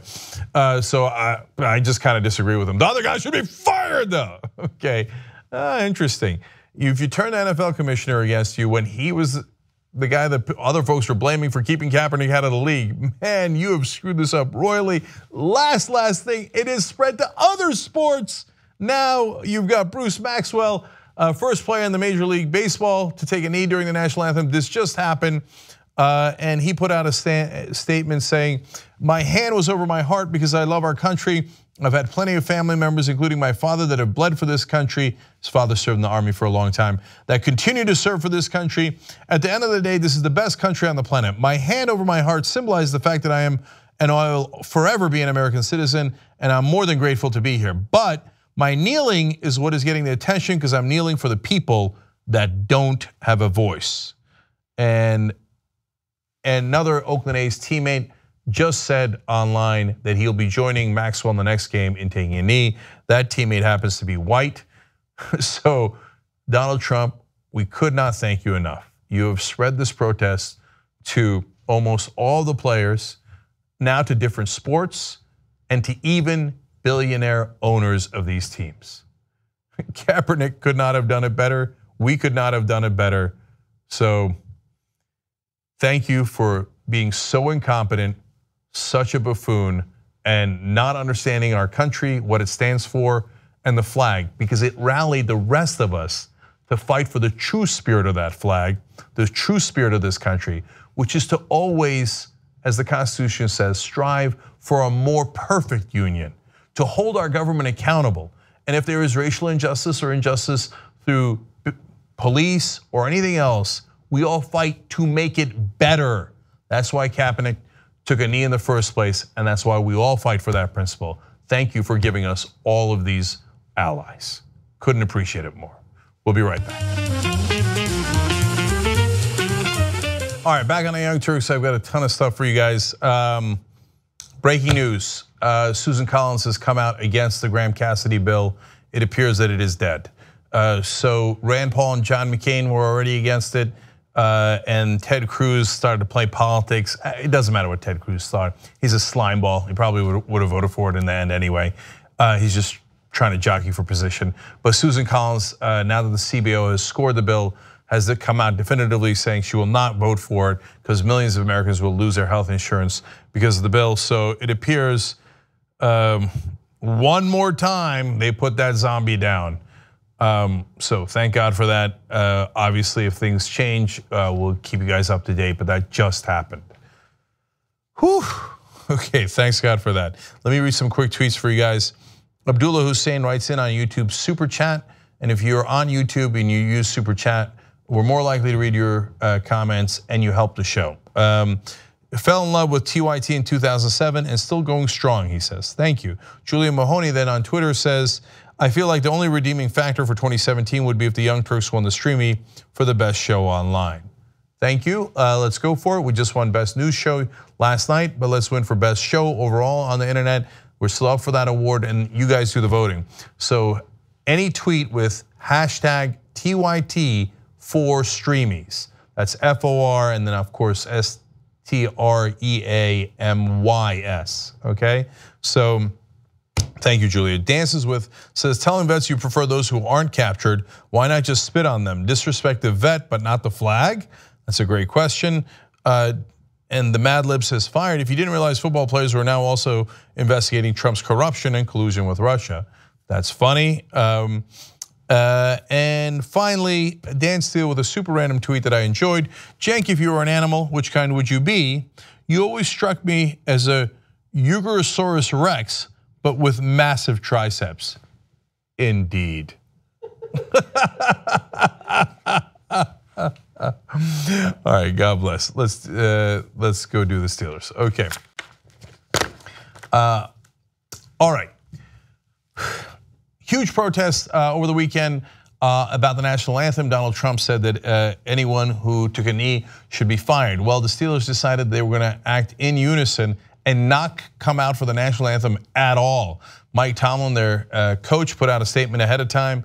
He says, we're football players, we're football coaches, we're not participating in the anthem today, not to be disrespectful to the anthem, but to remove ourselves from the circumstance. People shouldn't have to choose. If a guy wants to go about his normal business and participate in the anthem, he shouldn't have to be forced to choose sides. If a guy feels the need to do something, he shouldn't be separated from his teammate who chooses not to, so we're not participating today. So they were the first team to not go out for the anthem at all, which makes me incredibly proud because I'm a Steelers fan, and the Steelers have a history of being the most progressive organization in not just football, but in all of sports. Their owner won them in a poker game. I'm not kidding, he won enough money. This was, of course, a long time ago. And he was always with his own players. And in fact, when the players went on strike, he drove the other owners crazy by going out on the picket line and bringing the players beers, and they drink together on the picket line. That was the owner of the Steelers. The Rooneys have a tremendous history of progressivism, and they're in fact, have a rule named the Rooney Rule in the NFL because they demanded that an African American at least be interviewed, not picked, but interviewed for the job of head coach. Anytime you're interviewing for a head coach in the NFL, that's called the Rooney Rule. And now again, they're leading the way here. Look, some saying it's a half measure, it's not good enough. I hear you, but look, let people express themselves in every way that they feel comfortable with. Because at the end of the day, yes, I completely agree with and have always supported Colin Kaepernick's taking a knee and a stand for racial justice, and pointing out that is a huge issue in this country and needs to be addressed, and using that platform for it. But I'm also in favor of expressing speech in any way that you think is right. So if we don't want people judging Kaepernick for it, certainly don't judge the Steelers. If you're on either side of this issue, I actually think it took great courage to be the first team to do that. Tennessee and Seattle later in the day also did not come out of the locker room. And of course, these protests spread throughout the NFL. But I want to point out one other guy from the Steelers who actually did come out. He was the only guy to come out, and he's a former Army Ranger. Let's show you what happened here. This is their left tackle, Alejandro Villanueva. And he served in the Army for all those years, and he came out and did the anthem anyway. Now, some folks are getting on him saying, well, he broke ranks with all of his other teammates and he ruined unity. No, but guys, it's also the argument that was used against Kaepernick in some ways. Let people express themselves however they feel comfortable. It's also his freedom of speech, so I don't mind him doing that. The issue has gotten great attention now, thanks to Kaepernick and thanks to Donald Trump, unwittingly so on his part. So bless his heart for doing that. Both Kaepernick and Villanueva, I knew I should have tried it a second time. Anyway, and obviously he has unquestioned patriotism, and I think both do. One last thing, and then people said, oh yeah, but did you know that the Steelers were booed when they finally came out? It's true, let's watch.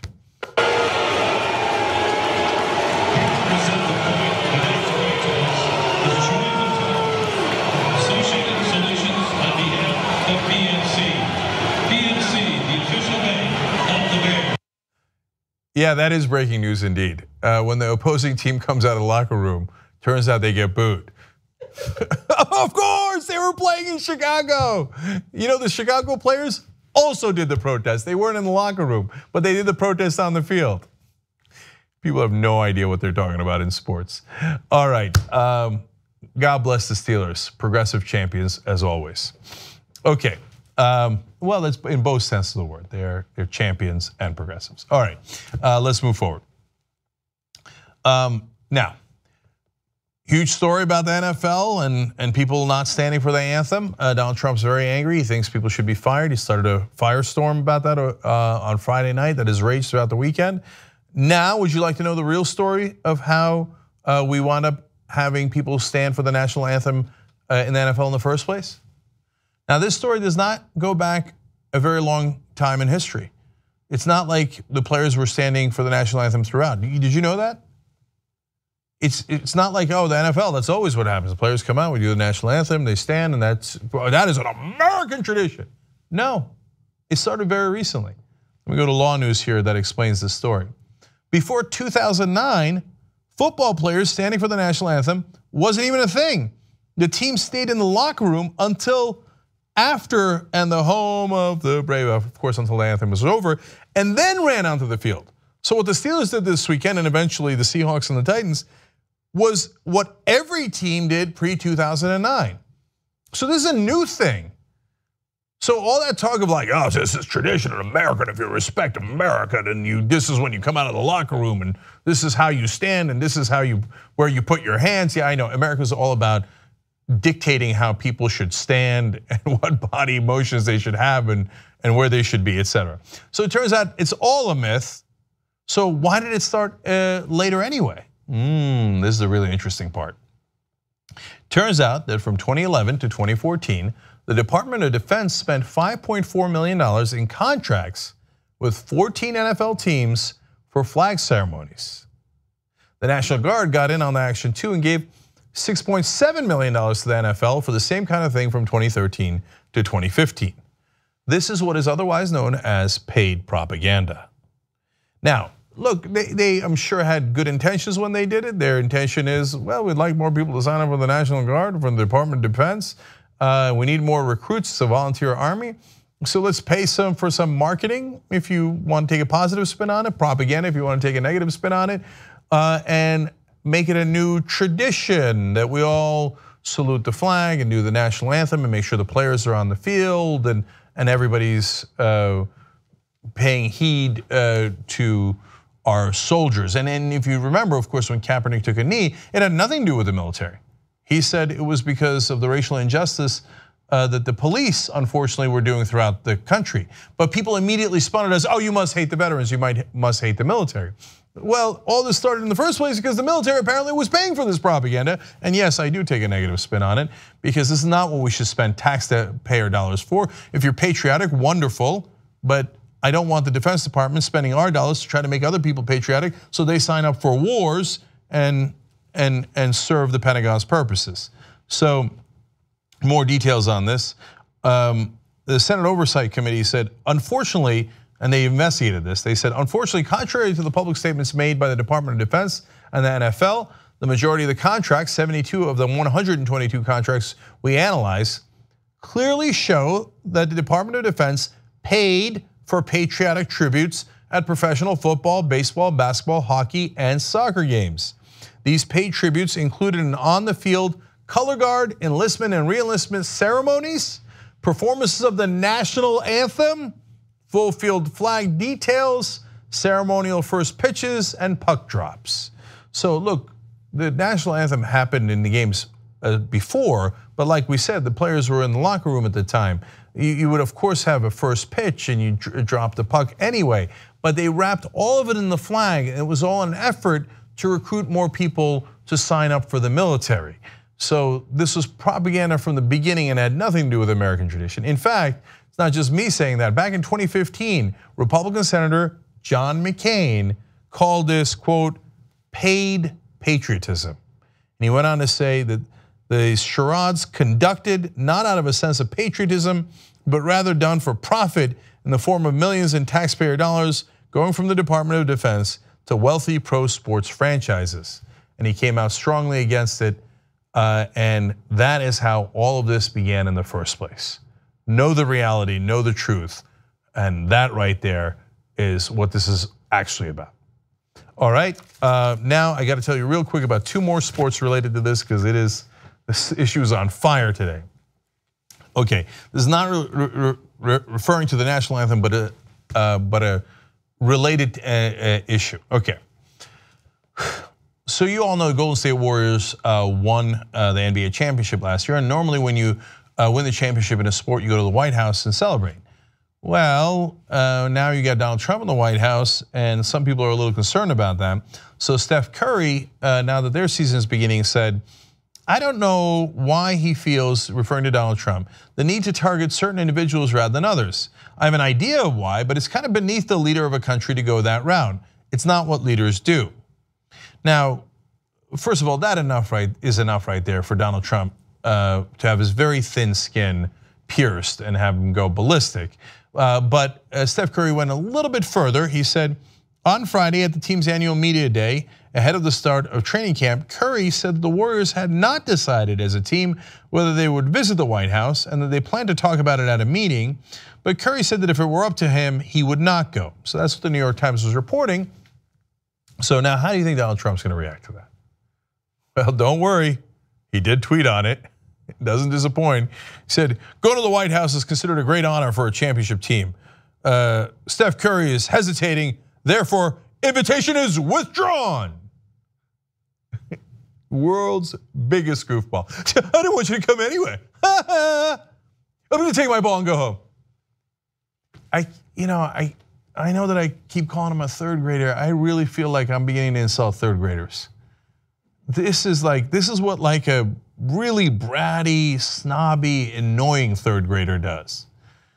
Steve Kerr is the coach of the championship Warriors, and he said, oh, he was going to break up with us before we could break up with him. Okay. Then Bob Myers, who's the general manager for the Golden State Warriors, said, we encourage our players to speak their minds. And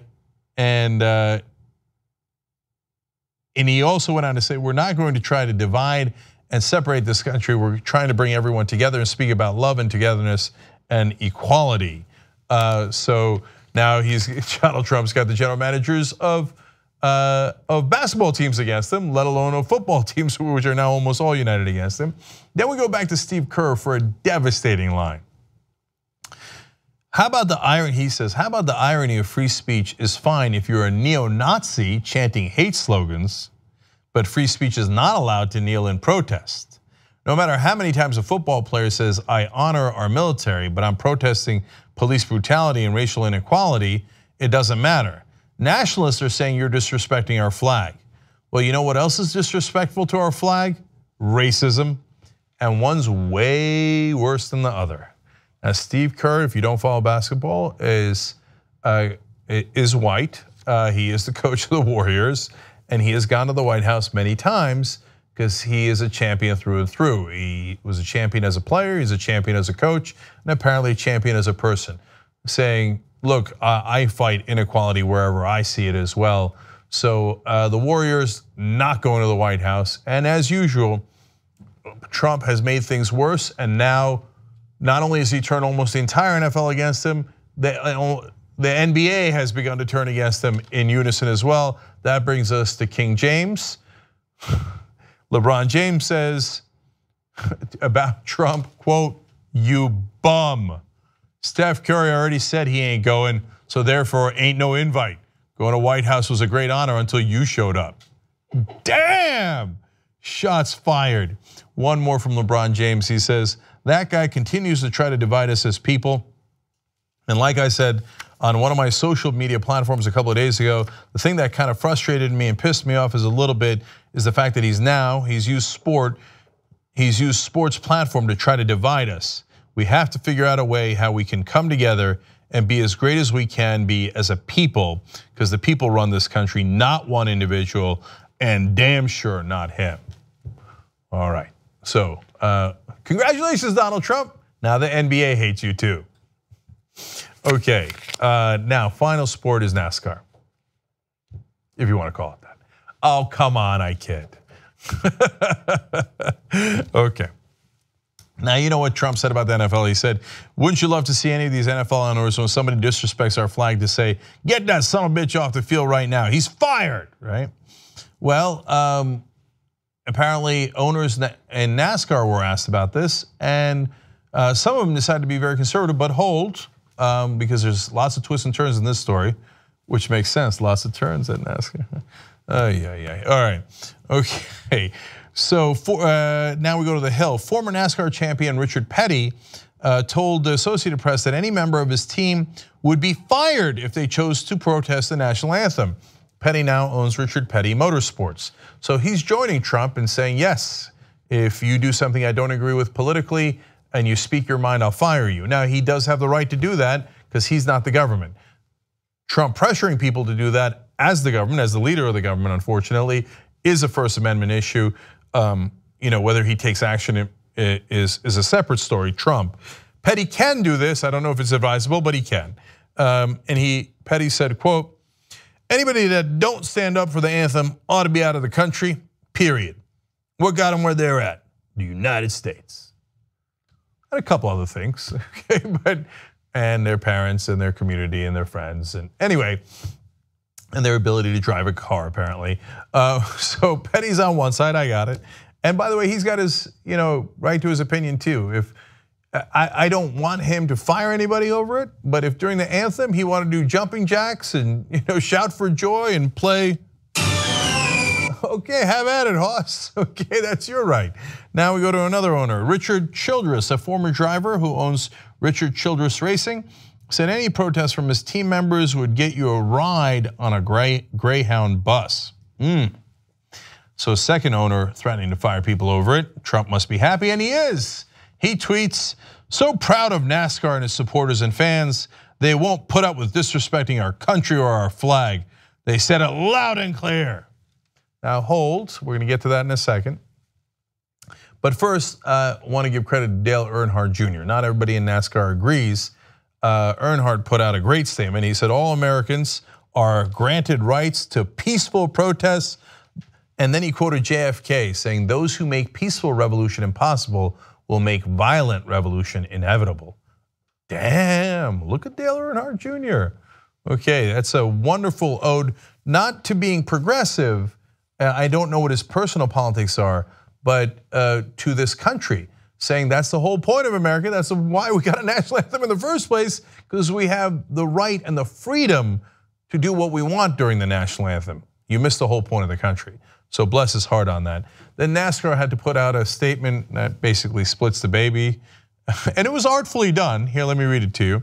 They said, sports are a unifying influence in our society, bringing people of differing backgrounds and beliefs together. Our respect for the national anthem has always been a hallmark of our pre-race events. Thanks to the sacrifices of many, we live in a country of unparalleled freedoms and countless liberties, including the right to peacefully express one's opinion. So in other words, national anthem is awesome, respect the flag, respect the troops, but part of respecting it is respecting other people's right to speak out. You know what, I'll take it, I'll take it. They kind of played to both sides, but that's all right, God bless. They emphasize the right to speak out, so that's a good thing. But Jameel Hill, who's of course on ESPN and covers sports, she tweeted, now, I think that this might have been before the NASCAR statement, but she wrote, but that Confederate flag is welcome anytime at NASCAR races. Hashtag the irony. So we did look around and it turns out, oh yeah, the Confederate flag is often flown at NASCAR races. To be fair, so is the pirate flag. Okay, there's a Trump flag, a Confederate flag, and an American flag all at once. And then now these are pictures from 2015. And that's very relevant, and I'll tell you why. Because in 2015, NASCAR tried to do the right thing. So credit where credit is due, be fair and honest to everybody, okay? So you might not agree with some of the NASCAR owners. But in 2015, NASCAR said, please stop bringing Confederate flags to the races. It's not a good look. You know what their fans did? Screw off. They brought even more Confederate flags. And that effort, that was a well-intentioned effort by NASCAR, failed. But there's a twist to that. They said, if you want to, bring in your Confederate flag and we'll give you an American flag instead. Because I don't know if these folks remember that, but the Confederates did a revolution against America. So they rebelled against America, they committed treason against America. So NASCAR said, why don't we give you our flag instead? I mean, look at the irony of that. To salute a flag that not only did not respect America, our national anthem and our flag, but actually declared war against it. Nothing could be more disrespectful to the American flag than bringing and waving a Confederate flag. They went to war against us. They tried to rip this country apart. Luckily, they lost. And when NASCAR said, we'll give you an American flag instead, a lot of the fans said, no thank you, we'd rather keep the Confederate flag. Again, don't judge all NASCAR fans. They didn't all do that. Some portion of them did that, and there are plenty of pictures and videos from those races in 2015 to prove that. So it is an interesting point by Jameel Hill, point very well taken. But unfortunately, because of Trump, everybody's divided now, and there's no uniform opinion of NASCAR. Unfortunately, they too are divided. Here's an idea. Why don't we rally around, yes, the American flag, but more importantly, what the American flag stands for. It stands for freedom, and that includes the freedom of speech and the freedom to speak out to make America better. And yes, that includes making our government and our policing better.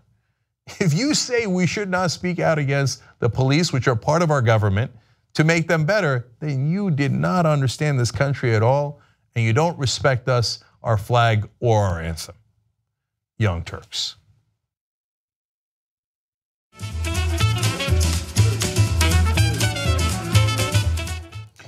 All right, back on the Young Turks.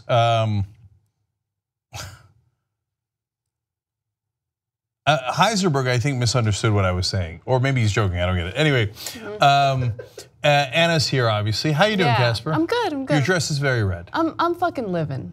Okay, that's what I'm doing. All right, that's fun. Okay, sounds good. I look forward to talking about that in a post. Okay. Heisenberg writes in, "Wow, King Richard, how petty of you." Oh, I get it. Sorry, I missed it. Richard Petty, King Richard, petty of him. Get it? I thought he was referring to King James, which I talked about earlier. Anyway, Gabby says right-wingers demanding you respect the American flag aren't just ironically waving Confederate flags, Nazi flags lately too. Damn. Okay, all right, we gotta go. I'm gonna leave it at that for now. Let's go forward. Casper, what do you have? All right. I'm sure you talked about the NFL quite a bit. We're gonna talk about it a little bit more, just a little bit more. So let's start with Tom Brady. Shout. Back during the election, Tom Brady, who is of course the quarterback for the New England Patriots, seemed to be supportive of Donald Trump. In fact, he had a Make America Great Again hat in his locker, which he has slowly but surely tucked away. And now recently he decided to talk about Donald Trump's statements in regard to NFL players who refused to stand during the national anthem. He was on the Kirk and Callahan show, and here's what he had to say about Trump's comments to those who refused to stand.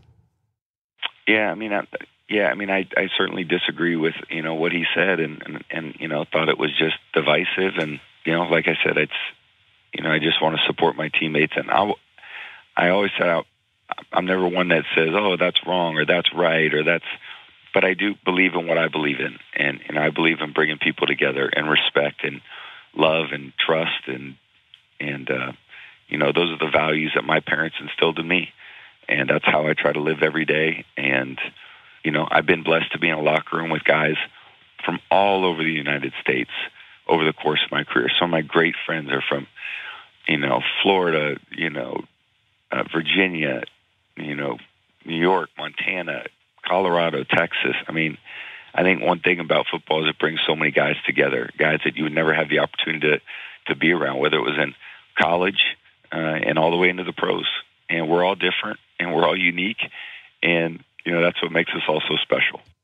So he was also asked about those who agree with Trump and actually disagree with those who refuse to stand for the national anthem. And here's what he had to say about it, and I totally agree with him. I think everyone has the right to do whatever they want to do. If you don't agree, that is fine. You can voice your disagreement. I think that is great. It's part of our democracy. As long as it is done in a peaceful, respectful way, that is what our country has been all about. At least that's what our country is supposed to be all about. Yeah. So I thought those were some interesting statements, and I was more curious to read what his fans had to say about his comments, because a lot of his fans are Trump supporters who are enraged about NFL players not standing for the anthem, and they think he's sold out. I don't know who he's sold out to, but apparently you can't have a disagreement without selling out somehow. To Elizabeth Warren, that's who he sold out to. Yeah. The senator from Massachusetts. Massachusetts is one of the most liberal states in the country. That the Patriots are obviously from that general area, and so that's the problem, right? The right-wing fans are given so much more of a voice.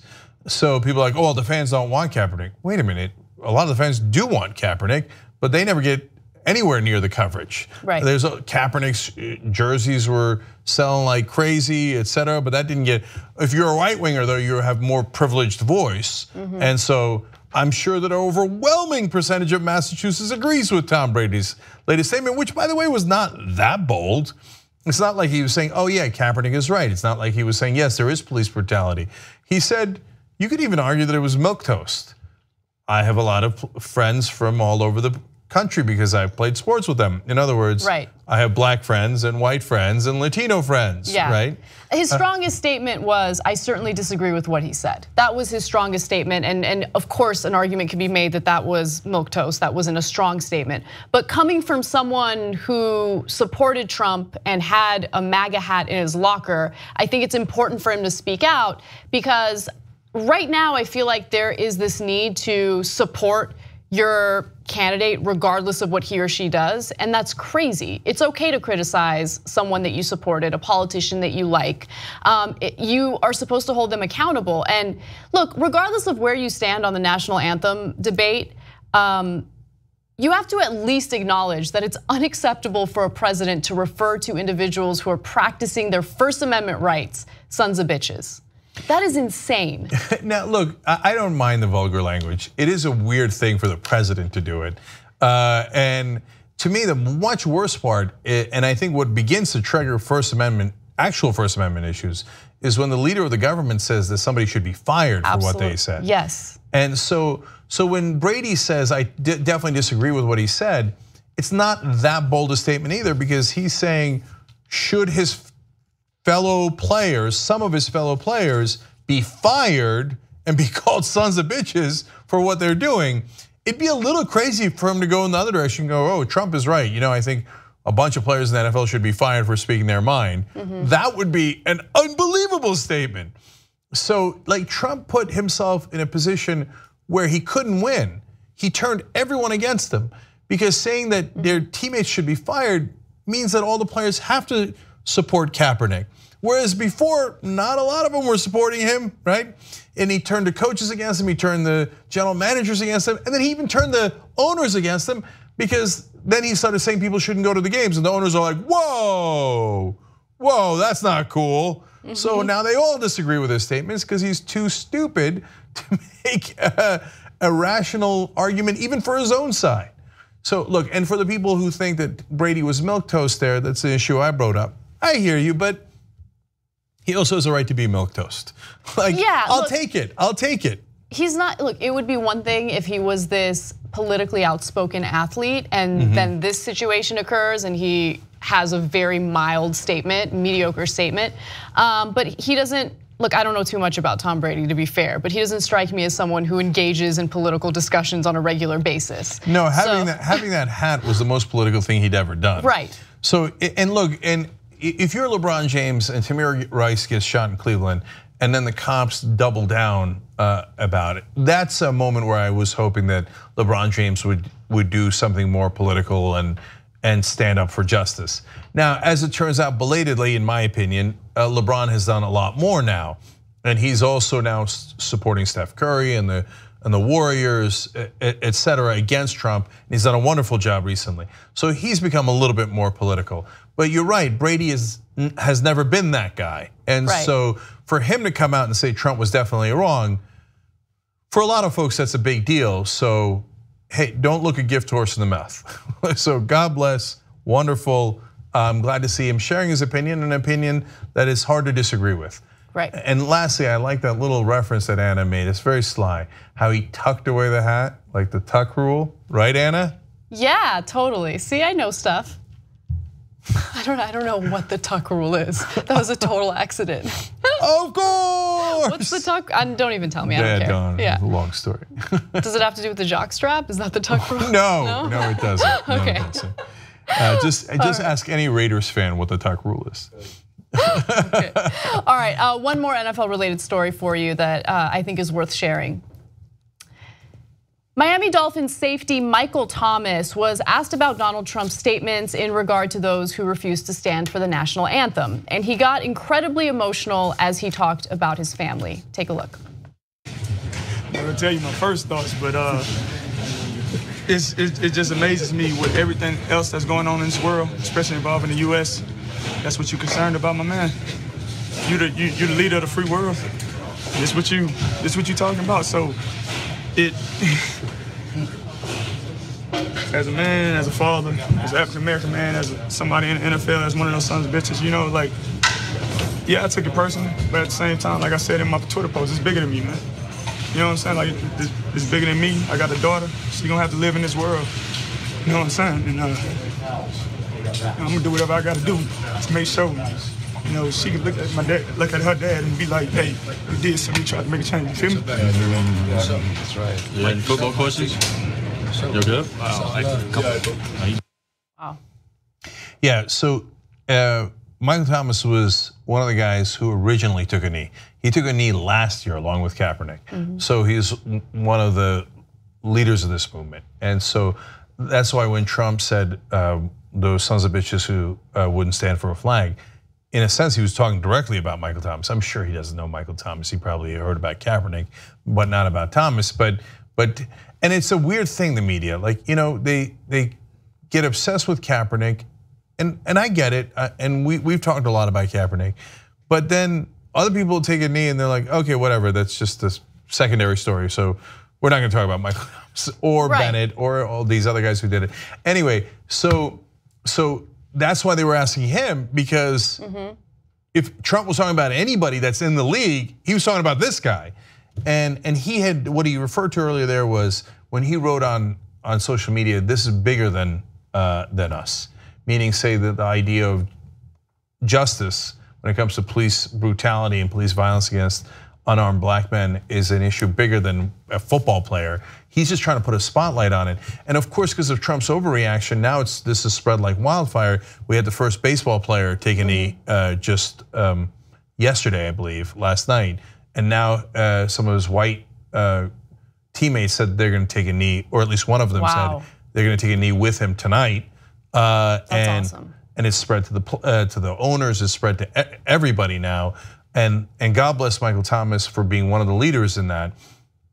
And of course, the most powerful part was when he was talking about his daughter. And if you didn't hear exactly what he was saying, because he broke up a little bit there, he said, you know, what if she asked me, Daddy, what did you do when it mattered? And did you try to make a change? And he did. And that's a hell of a thing to be able to tell your kids, when it mattered, I stood up, or in this case, took a knee. Yeah, I think that, and by the way, this is speculation on my part. I have no idea what's going on in his head. But he kind of lost his composure when he started thinking about his family, when he started thinking about his daughter. And it made me realize something I've always known, but I think sometimes we forget about it. Everyone wants the same thing, regardless of what your ethnic, background is, regardless of where you live in the country or what your political affiliation is. We all want a better world for our families. And the world that he sees is one where, his peers are murdered in an unjustified way, without, any weapons on them, without any wrongdoing. Or with some wrongdoing, but certainly nothing that warrants extrajudicial killings, right? And so he wants a better world for his kids, for his family. And I'm sure seeing the kind of stuff that you see in the news on a regular basis worries him just as much as it worries us. So yeah, no, and worries him probably more, because we don't have African American kids. And so yes, it's now happening to all the races, and I think police overreaction and police training is wrong, unfortunately, throughout the country. But if you see Tamir Rice being shot in 2 seconds flat when he was 12-year-old African-American kid, and you got a 5-year-old daughter, as he said, and one day soon she'll be 12, and and if nobody's gonna bother asking her anything and they're just gonna pull up and shoot her, boy, you would be very, very concerned. So just for 1 second, think about if you were in their shoes, if you're not African-American. And you see another story in Ohio, a guy in Walmart walking around with a toy gun from the Walmart because he was shopping. Cops come up, also shoot within 2 seconds. They don't ask questions. And boom, he goes down and he dies. And it's happened over and over again. And yes, the statistics bear out that it happens disproportionately to African Americans. So we've got to get better police training. We can't have them shooting at first sight. And now, you see it happening to all the races, but more so to African Americans. And so if you're an African American like Michael Thomas, it might be a matter of life and death for you or for your kids to take a stand now. And so he did so bravely all the way back to last year when it was a very unpopular thing to do, at least according to the press. And he took that chance, and now a lot of people have joined him, and that's what bravery is all about.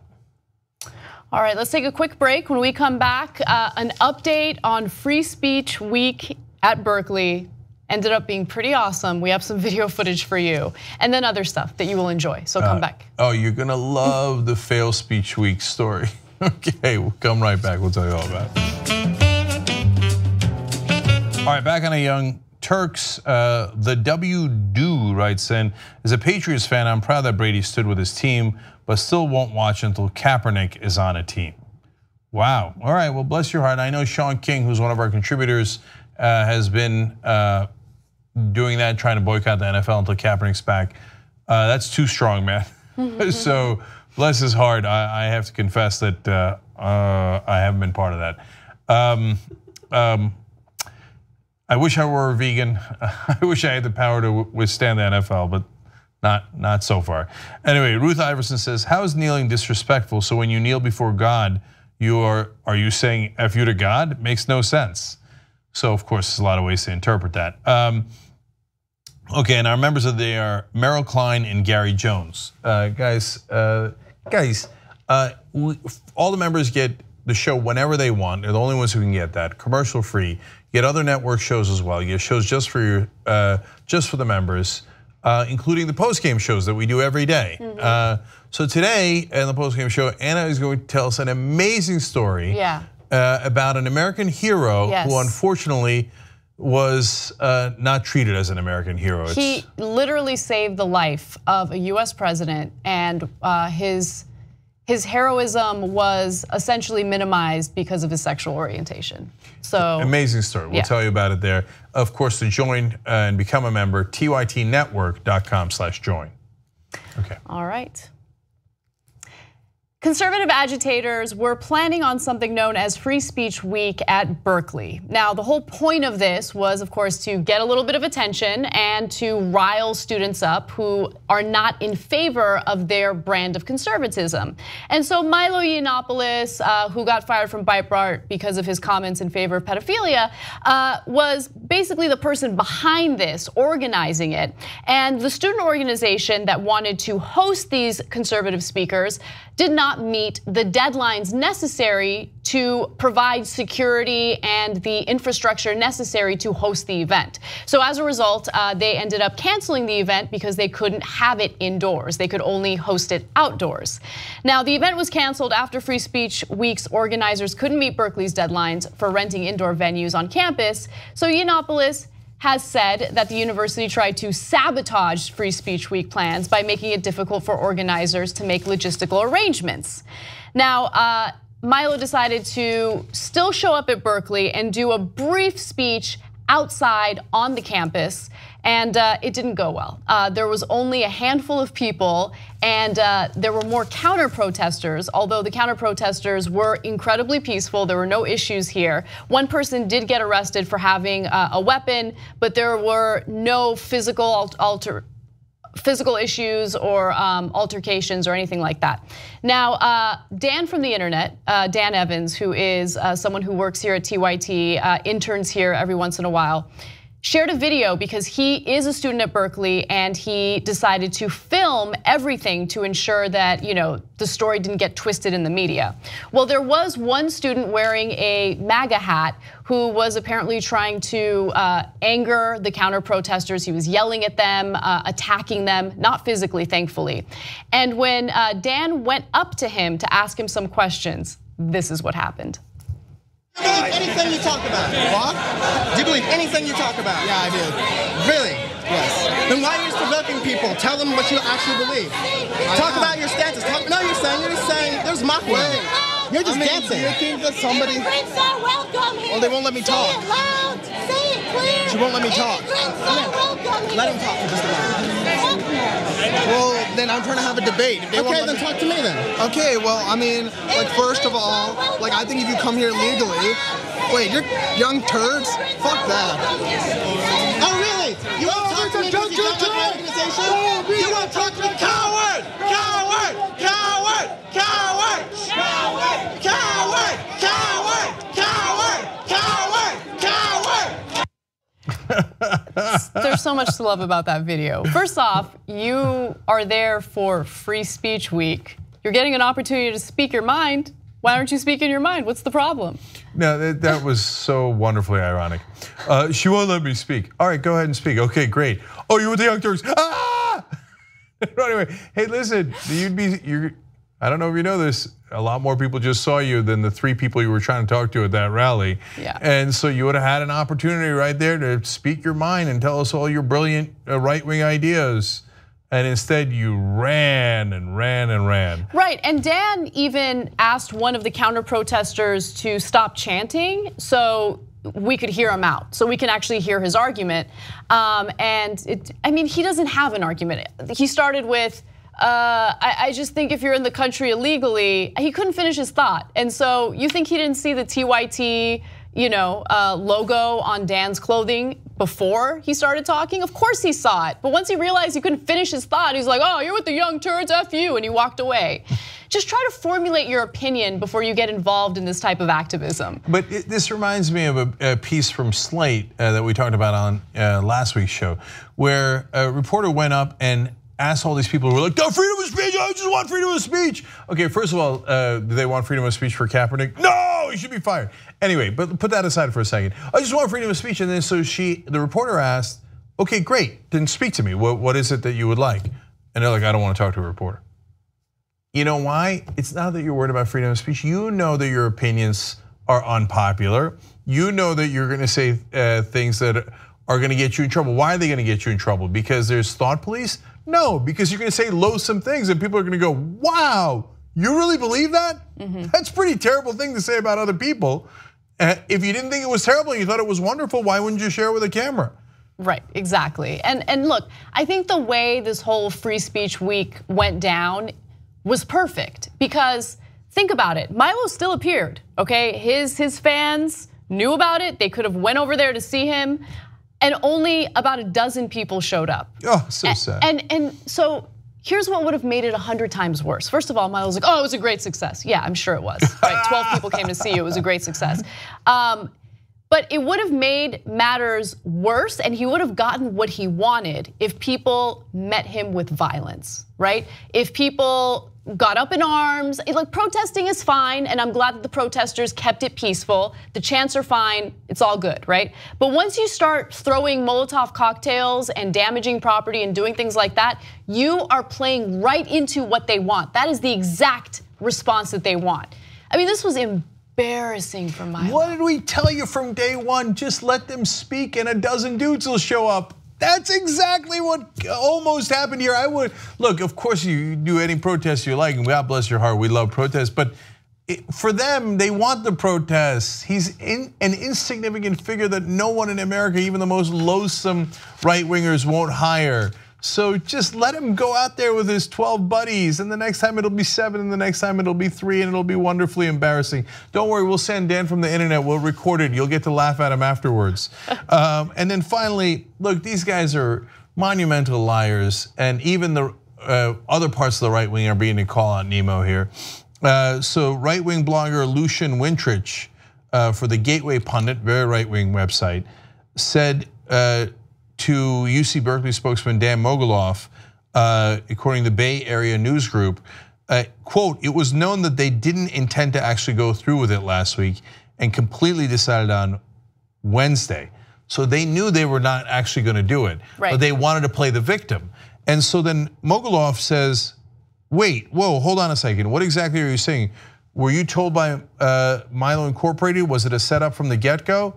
And Wintrich said, yes. It was, and so let me give you a little more inside baseball that I wanted to talk about on Friday. So Friday before the show aired, I read an email. I get press releases from all sorts of media outlets, right wing, left wing, doesn't matter. And one of them was from a right wing outlet indicating that they're gonna cancel Free Speech Week because they're worried about Antifa violence.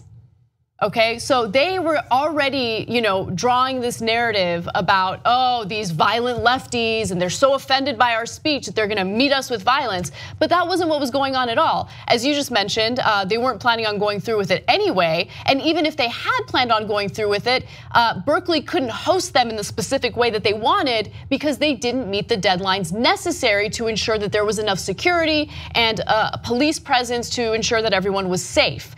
And by the way, Berkeley spends a ton of money to provide security for these events. Just to give you a few examples, UC Berkeley has incurred at least $1.4 million in security costs since February. That includes $600,000 for an appearance by conservative Firebrand and Coulter, whose event was also canceled. The university also spent an estimated $600,000 for a talk earlier this month by conservative Ben Shapiro, and there was a lot of fear that his appearance would be met with violence. Luckily, it went off without a hitch. There was no issue there, but that's the way that it should be. It's frustrating that the university has to spend that kind of money, especially when it comes to people who are purposely doing this to agitate people.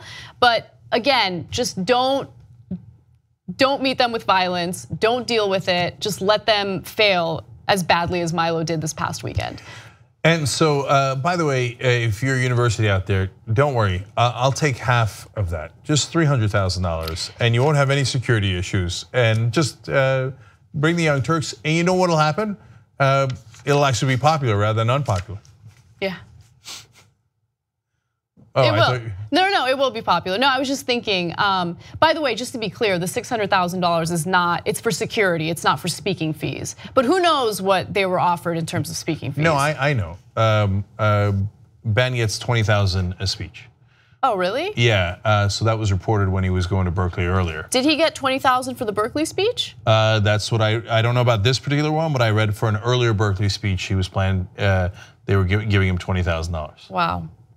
Okay, so by the way, they rile up their own folks to get all riled up, like free speech. It's not really free speech. It's like literally paid speech, and so they get you all to do their publicity for them. And then, did you guys get $20,000 if you're MAGA guys out there? No, but they did, right? Right. I'm just keeping it real. And people are allowed to get paid for speeches. God bless their hearts. And okay? I'm a lot less concerned about Ben Shapiro getting 20 grand than someone like Milo getting 20 grand. You know, because at least Ben Shapiro, even though I don't agree with a lot of what he says, he seems to be genuine in his beliefs. Yeah. Yeah. Okay. So.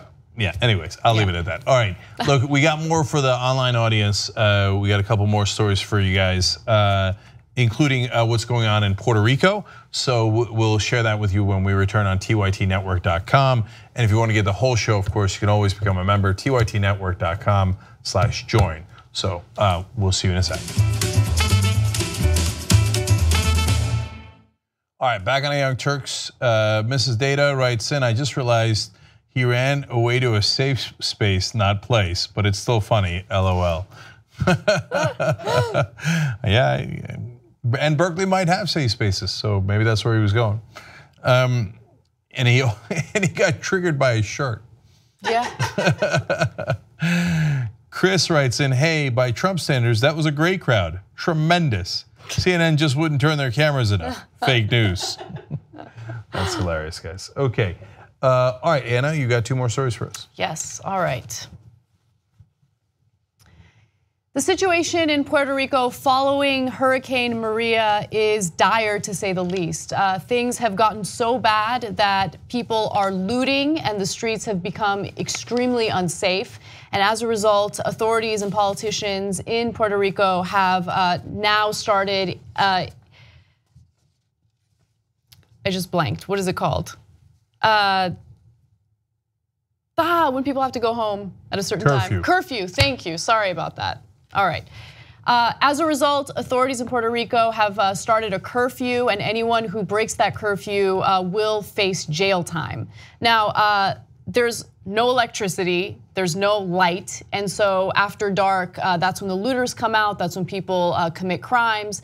But many in Puerto Rico are saying that the authorities are going after those who are not following through with the curfew rather than those who are looting. One person who owns a gas station says that his store has been completely destroyed. It'll cost about $17,000 just for it to be up and running again. And another issue that I'm noticing is the response by the US government for those who are suffering from this storm in Puerto Rico has been much slower than the response that we saw in Texas and also in Florida. So if you take a look at these photos, it's just terrible. The flooding is extremely bad. And as I mentioned in earlier reporting, one of the dams was expected to fail. So as a result, about 80,000 people were evacuated from their homes. But yeah, it's just not good. So more amazing facts. 100% of the power grid was in ruins. Landline phones do not work at all, and the main TV stations had gone off the air. And they were expecting to be in a blackout for 4 days, because that's what the governor warned it ahead of time. And on the 5th day, little had improved. Part of the reason that the governor then couldn't say anything is, one, the power's out, so nobody can get messages from the governor in the way that they are used to. Number two, his communication was out. So he couldn't communicate with many parts of Puerto Rico. So this is, in a lot of ways, as bad as it gets. And instead, we all are, including myself, talking about the NFL and taking a knee, etc., throughout the weekend and today. And so, unlike Trump and the federal government, we actually care about Puerto Rico, so we're also covering this story. And we talked about it on Friday's show. It's a strange thing, the proximity. The closer you are to home, the more people care. So this is per capita, and for the folks in Puerto Rico, worse than what happened in Houston, worse than what happened in Florida, Harvey or Irma, but yet it's not on the mainland, and Puerto Rico is a US territory, but it's in a weird gray zone. Right. So cameras aren't really there. I mean, barely. We've got some pictures and video there. Is it wall-to-wall coverage? Come on, you know it's not wall-to-wall coverage. You know that the NFL issue that Trump brought up got 1,000 times more coverage. And so that's on all of us. That's on the media for going, nah, Puerto Rico, even though they're in really, really bad shape now and can use the help. And then it's on also, look, there's some wonderful organizations that are working to get them help. But at the same time, all the people that are doing, giant drives to help the people of Houston and Florida, which is wonderful, by the way, they should also do it for Puerto Rico. And again, some of them are. And look into efforts to help Puerto Rico in any way you can. And we'll try to put some in the description box of this video. And then, of course, most importantly, the people who have all the money, which is the government. Yeah, there needs to be a better federal response to the devastation in Puerto Rico, and that just hasn't been the case. So let's quickly go to graphic 14 and hear from the governor. Ricardo Rosello says that he called on the Pentagon to provide more help. He said there were helicopters and planes nearby that they need to be allowed to use. He was quoted as saying, whatever relief package we have, whatever impact we have, we are US citizens, we shouldn't be the lesser for it. And so he certainly feels like the response by the US government hasn't been equal compared to what other states dealt with when it came to these extreme storms. And again, the damage done in Puerto Rico is in some ways worse because of the lack of communication, the lack of power, the power grid is completely out. It got so bad that 13 prisoners escaped a prison. Luckily, they were able to find about 8 of them, but there are still several on the loose. And it's become incredibly unsafe, which is why people are forced to go indoors as soon as it's dark outside. And so it's just terrible. And I don't even think people realize that Puerto Ricans are Americans. It is a US territory. So even if it doesn't feel like, it's part of the US because it's not part of our mainland. It's still human lives that we're talking about. And I think Donald Trump's tweets over the weekend in regard to this whole NFL situation not only uncovered, what his priorities are, but it was also done to kind of distract from bigger things that are happening, right? The healthcare debate that's happening. The fact that Republicans were trying to sweeten the deal for Alaska senators and other senators that were holding out on voting yes. Like, that's a big story. The Russia investigation, that's a big story. Trump wanted to distract from that.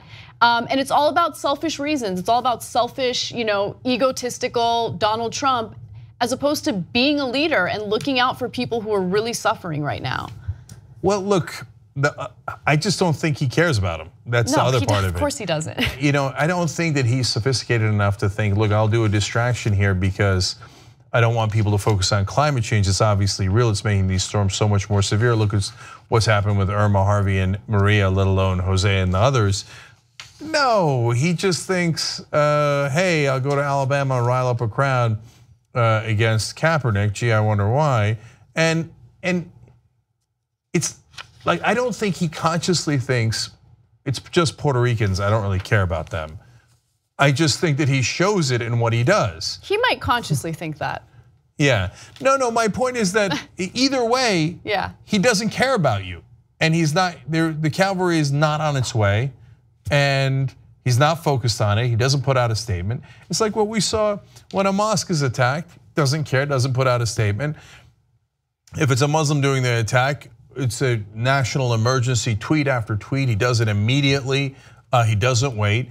In Charlottesville, neo-Nazis attack. He waits and waits and waits and waits. And he says, I like to get all my facts first. And so in the case of Puerto Rico, put aside, look, Charlottesville's super important, and all those different kinds of attacks against Muslims, by Muslims, all important. But this is a US territory that is decimated. It's a giant issue. And it seems like certainly he hasn't done anything that makes us believe that he cares or knows or is in any way going to help. It's amazing. His indifference is stunning. Yeah, it's really depressing. All right, one final story for you guys, and it's super important. One of the heads of the Commodity Futures Trading Commission is now indicating that this regulatory body will not necessarily regulate the financial industry as aggressively as it did during the Obama administration. Now, keep in mind that during the Obama administration, this federal body was given more power in order to prevent the type of behavior on Wall Street that led to the 2008 economic meltdown. So these are the people who would police big banks and investors and make sure that things like derivatives trading wasn't happening anymore. Well, it turns out that that whole regulatory system is about to implode, and I'll tell you how. Okay, just real quick, of course derivatives trading is still allowed, although I'm not sure that should be enough, of course. I think they'll probably crash the economy again. But that there were tighter controls on derivatives trading, because out of control derivatives trading is what caused the 2008 crash. And so it was the most logical thing in the world to say, hey, we've got to have some guidelines for that trading. Otherwise, these guys wind up taking outsized risk.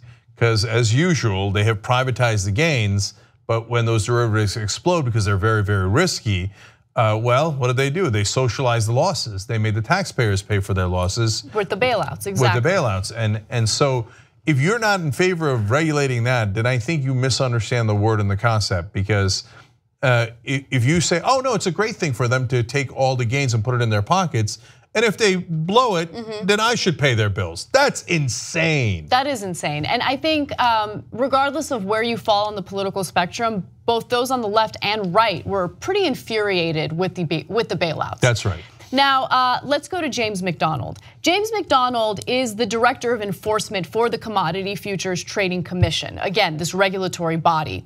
And his argument isn't that we should deregulate. His argument is, well, we don't necessarily need to do the oversight because these companies and these banks can just, do their own oversight. They can self-police, right?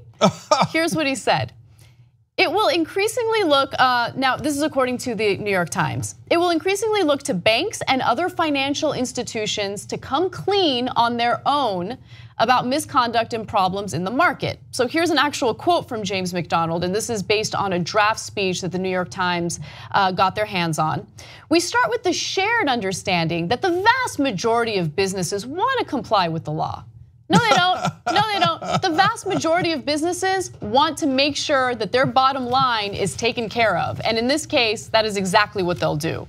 He continues to say, we also recognize that no matter how much corporate leaders may want to foster compliance within the company, when they detect misconduct, their decision whether to voluntarily report it often comes down to their perception of whether they'll be treated fairly. So think about what he's saying there. He's essentially saying they can police themselves. And in order to ensure that they police themselves, we just need to make sure that the penalties for bad behavior is lessened, right? That's so insane. Okay, so let's break this down. Are all companies bad? No. Okay, of course not. They're amoral. They have no morality. It's not a human being. It's a legal fiction. So will executives wind up trying to maximize profit? Well, by law they must. That's their job, is to maximize profit. If you said, okay, well, will they sometimes go beyond the current rules to maximize profit? Well, we have an enormous history of them doing that. And the reason that they do it is because they look, if we make $10 by going beyond the rules, and then we get a penalty of $2 or $3, okay, well, I just made $7. So I've maximized profit. Now, it's all about the incentives and disincentives and the laws and what is allowed and not allowed, what is punished and not punished, what has consequences and doesn't. So this is about people who are breaking the law. Because if you're not breaking the law, then it doesn't apply to you anyway. And the guy says, oh, we have a shared understanding with the corporations. Oh, I'm sure you do, with these financial corporations. And so, since we're talking about the robbers here, specifically the people who are breaking the law, can you imagine if they put out an equal statement, almost the same exact words, but about other types of robbers? If they said, no, for people robbing banks, we have a shared understanding with them. If they turn themselves in, we will cut their penalties by 3/4. So I'm sure that they'll want to turn themselves in. I mean, it's absurd. It's absurd, and it essentially paves the road for, even if they don't turn themselves in, which they won't, it creates this standard or this idea that, if they get caught, well, the penalties won't be that bad. And so, the number that you just laid out is exactly what he had proposed in his speech, and then he just kind of erased it because he realized that maybe it won't play well to the public. McDonald said in the draft speech and in an interview that the agency expected to reduce penalties by roughly 75% for those that fully cooperate. In rare instances, he said, cases could be dropped altogether. So if you go to the bank, if you go to the cops and you go, oh, I just robbed a bank. Well, in some cases, they'll say, oh my God, well, that's so nice of you to turn yourself in. You're just free to go. Oh, I just stole that guy's car, but you know what? I went for a joyride, which by the way is also a crime. And then, but I brought it back and I decided to turn myself in. Oh, take a load off, man, that's right, go back home, it's okay. I just murdered someone, but that's okay, I turned myself in. Yeah. Oh, free to go. They would never apply to any other crime. But when it comes to financial crimes, which by the way costs us more than any mugging, times 1,000, times 1,000,000, literally. So oftentimes times 1 billion. Okay, if you do a mugging in the street, you're gonna go to prison for a long time. You do a mugging on Wall Street, they go, well, we have a shared understanding that we're gonna cut your penalties by 3/4, and we might drop it all together. And don't worry, we're just gonna rely on you to report your crimes instead of us investigating your crimes. Why don't you just say, there's no more law, there's no more rule of law? Yeah, lawlessness. It's lawlessness for people working in the Trump administration is completely fine when it comes to the financial industry. But if you want to kneel during the national anthem because you're outraged over a 12-year-old who got shot within 2 seconds because he was playing with a toy gun at a park, well, then you're a bad guy and you should be completely demonized in the media. But I mean, these are the people who rob us, and this is a regulatory body that's, by the way, paid through our tax dollars. That's supposed to protect us from this, predatory behavior by the big banks. And by the way, you want to make the argument that, oh, these big banks, they want to do right by us. They want to follow the law. I mean, the Wells Fargo story just happened. I know it feels like it's been an eternity because there's been so much news. But remember, Wells Fargo was opening accounts under people's names without even letting them know. These are their clients, their customers. We don't just trust people to follow the law. We have cops so that they will follow the law. And when it's cops on the street, Trump administration goes, yeah, great, fantastic. When it's cops on Wall Street, they go, no, self-reporting. So let's break that down further. First of all, this is actually a bipartisan problem. Yes, Obama was better in regards to increasing enforcement at this particular commission. But his attorney general said that some of these bankers were too big to jail. He didn't use those words, but he literally said in open testimony in Congress that prosecuting some of the bankers could cause economic problems that would be worldwide. And so that it was too risky to prosecute bankers. You're giving them a get out of jail free card. So Obama did that. Who's the one who deregulated this particular commodity futures trading commission in the first place? Bill Clinton. And he said, oh, they don't need that much regulation on derivatives.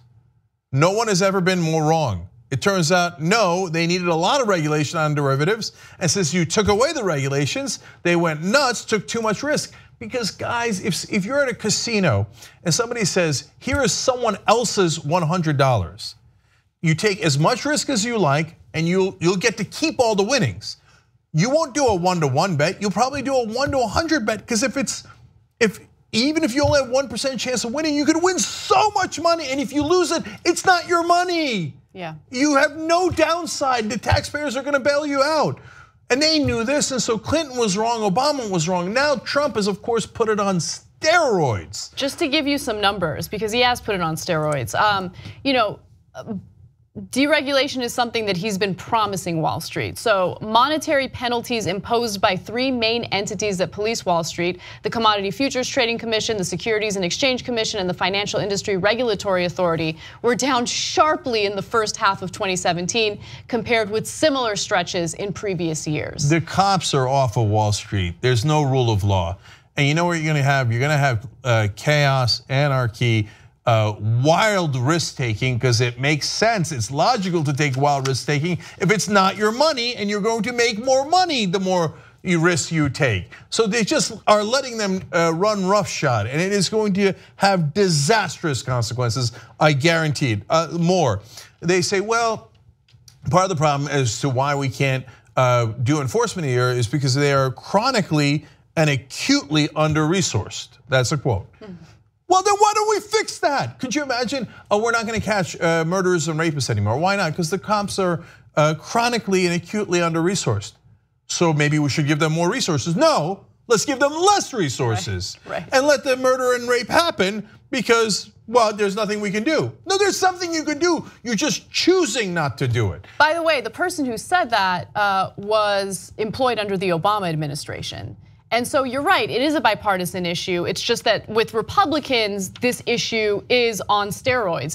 The deregulation and the lack of oversight is increased and much more noticeable, and they're just completely honest about it. I mean, think about the fact that McDonald in this case felt comfortable initially saying in that draft speech and in interviews that they planned on cutting penalties for these banks by 75%. Another thing that was in his draft speech that he took out because they realized, oops, New York Times has got this story probably, and we're gonna catch a lot of heat for it, is he talked about a partnership with the banks who were in violation of the law.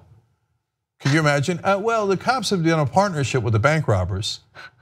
It's crazy. But they have, in this case they have. So let me tell you about both these guys, because James McDonald's the commission's director of enforcement, laugh along with me. And then there's Giancarlo, who is the actual chairman appointed by Trump.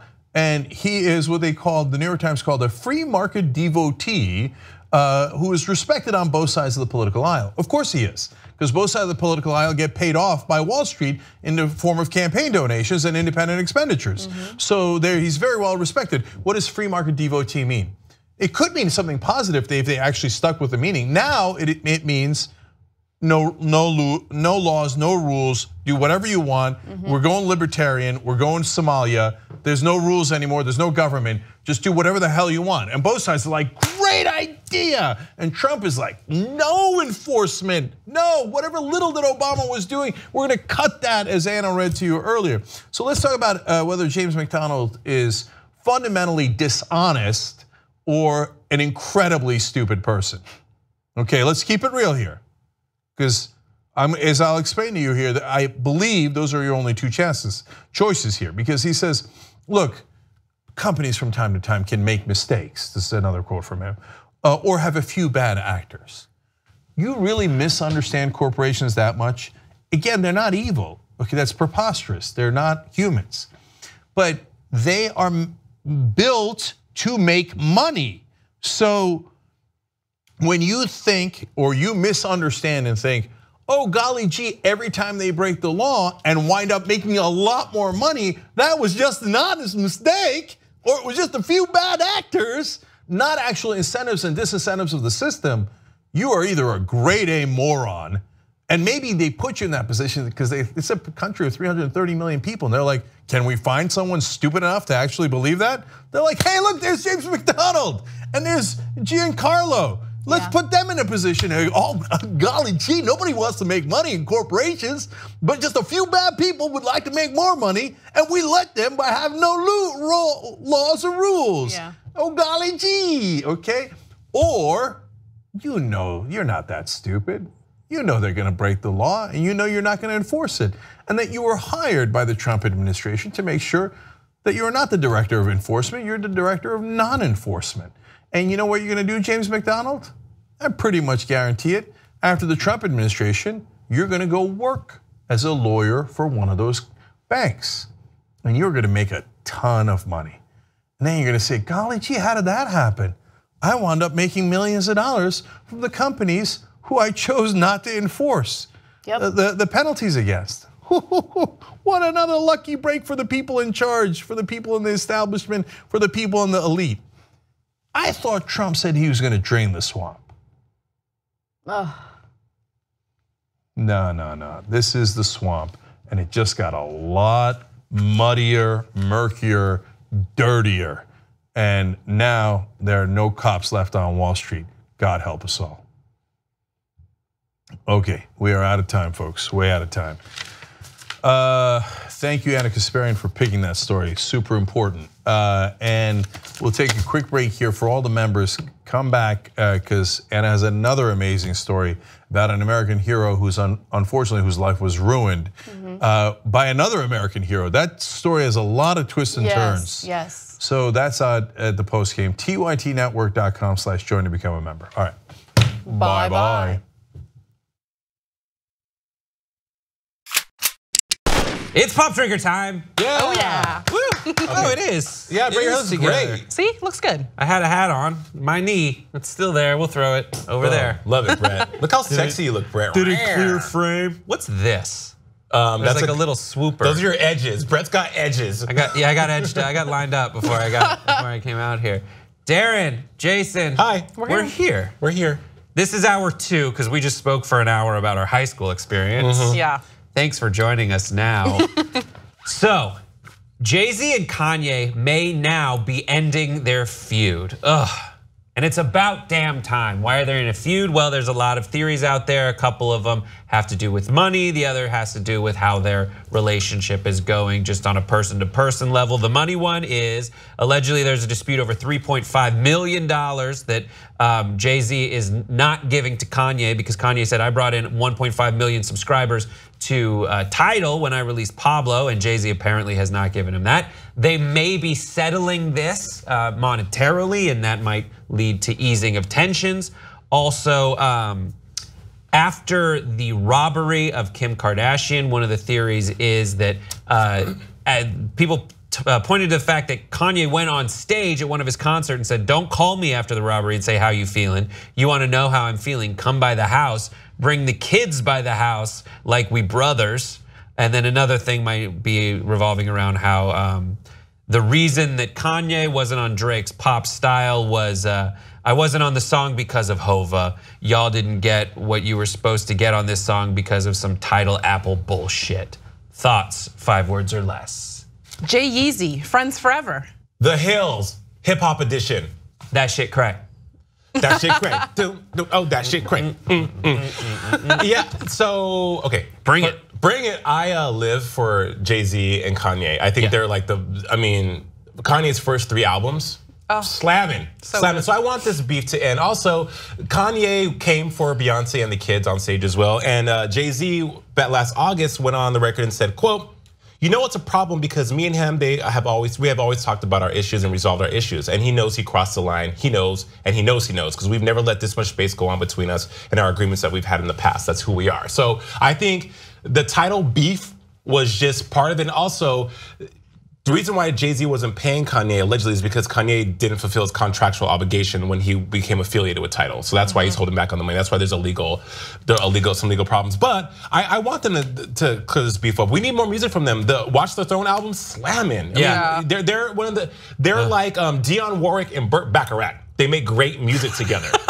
If you got seriously, that's like who they are to me. You know, they make great music together, and I think that Jay-Z and Kanye, that pairing is what's missing from hip hop music right now, at least for me. Yeah, I love them. What's your favorite collaboration from them? I can't say it off Pop Trigger, but mine's African Americans in Paris. I like Otis. Otis? I don't like really Otis as much as I want to like Otis. Okay. Because I feel like it's a little busy. No, Diamonds from Sierra Leone. There's so many The whole great Watch the Throne album is honestly really, Monster. Yeah, Monster's really good. Put the pussy in the sarcophagus. Yes. Oh my God, it's so ridiculous. Power. Yeah. So good. So okay, let's say you had to pick one's side to be on because you want to hang. You have to choose which one you hang out with.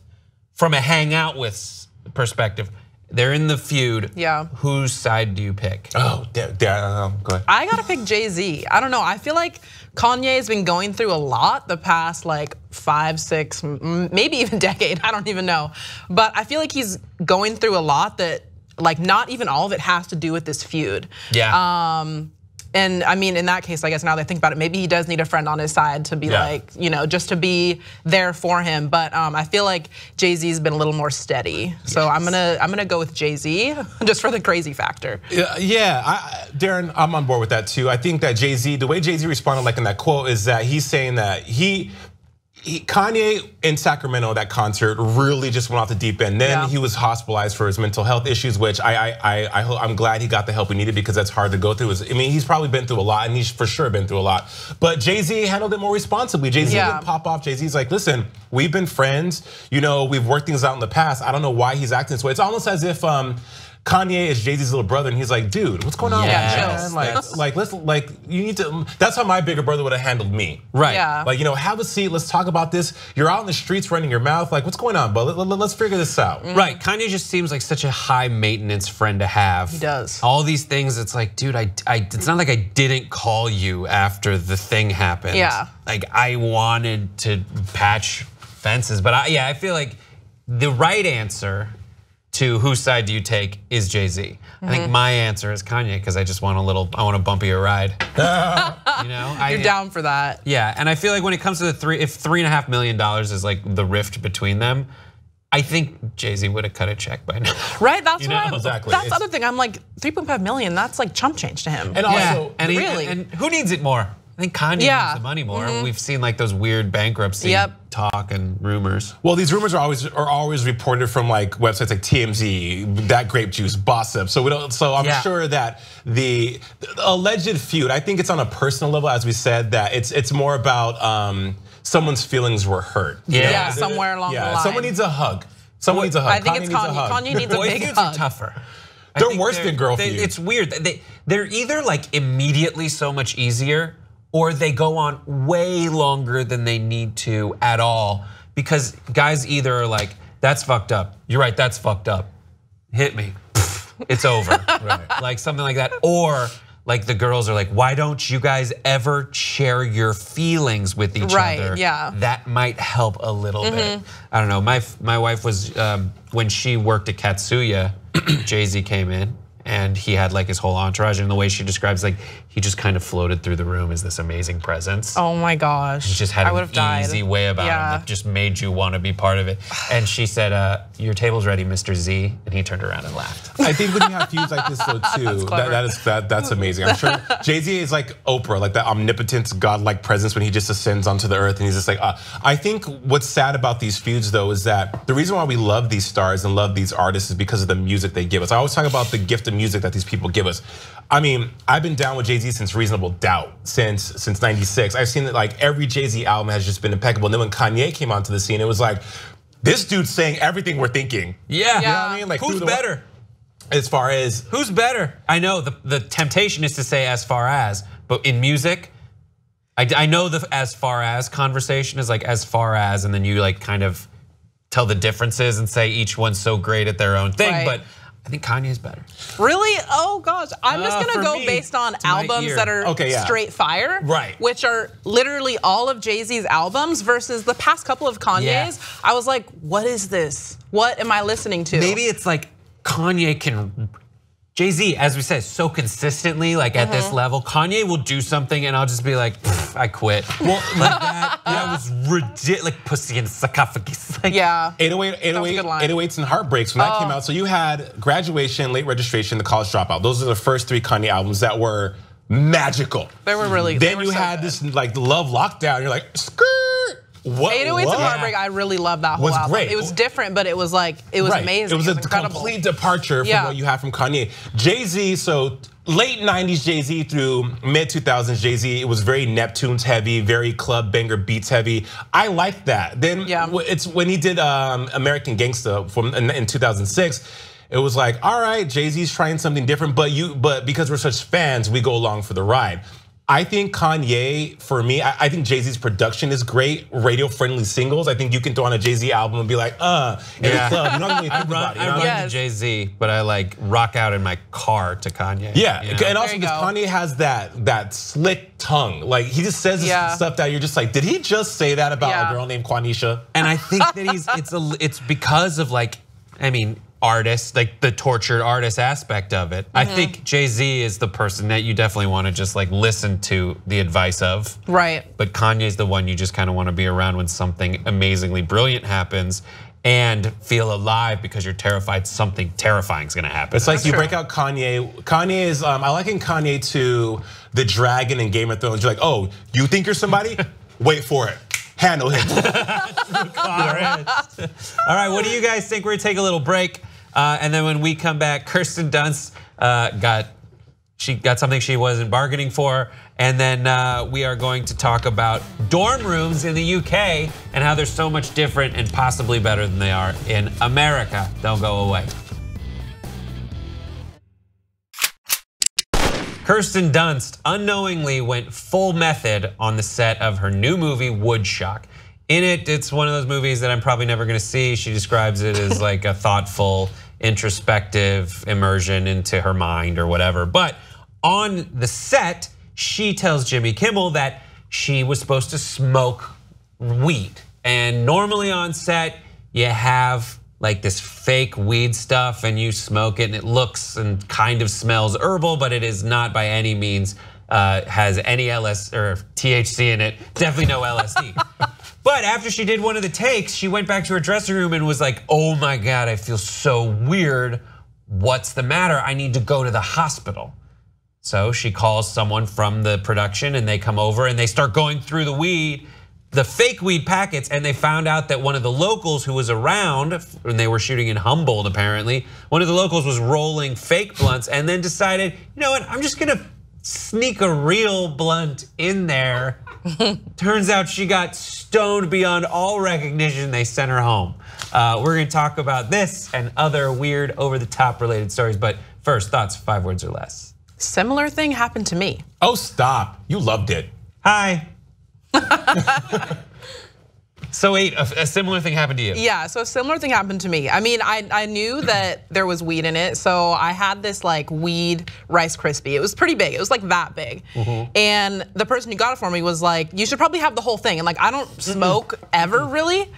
But he was like, yeah, you should just have the whole thing. Like, just eat the whole thing. You probably need, the whole thing or whatever. So I was like, all right, just like slowly eating or whatever, like didn't feel anything for a while. And then like an hour later, I was like, I need to go to the hospital. I was like, I'm dying. Like I felt like my heart rate was just like beating out of my chest. I was sweating. I like couldn't see straight. I took my dog on a walk apparently, and I don't remember it. And I legitimately thought I was gonna die. I was like laying there on the couch, like, please just take me to the hospital. I'm gonna die. I'm gonna die. He's like, you're gonna fall asleep in 5 minutes and you're gonna be fine.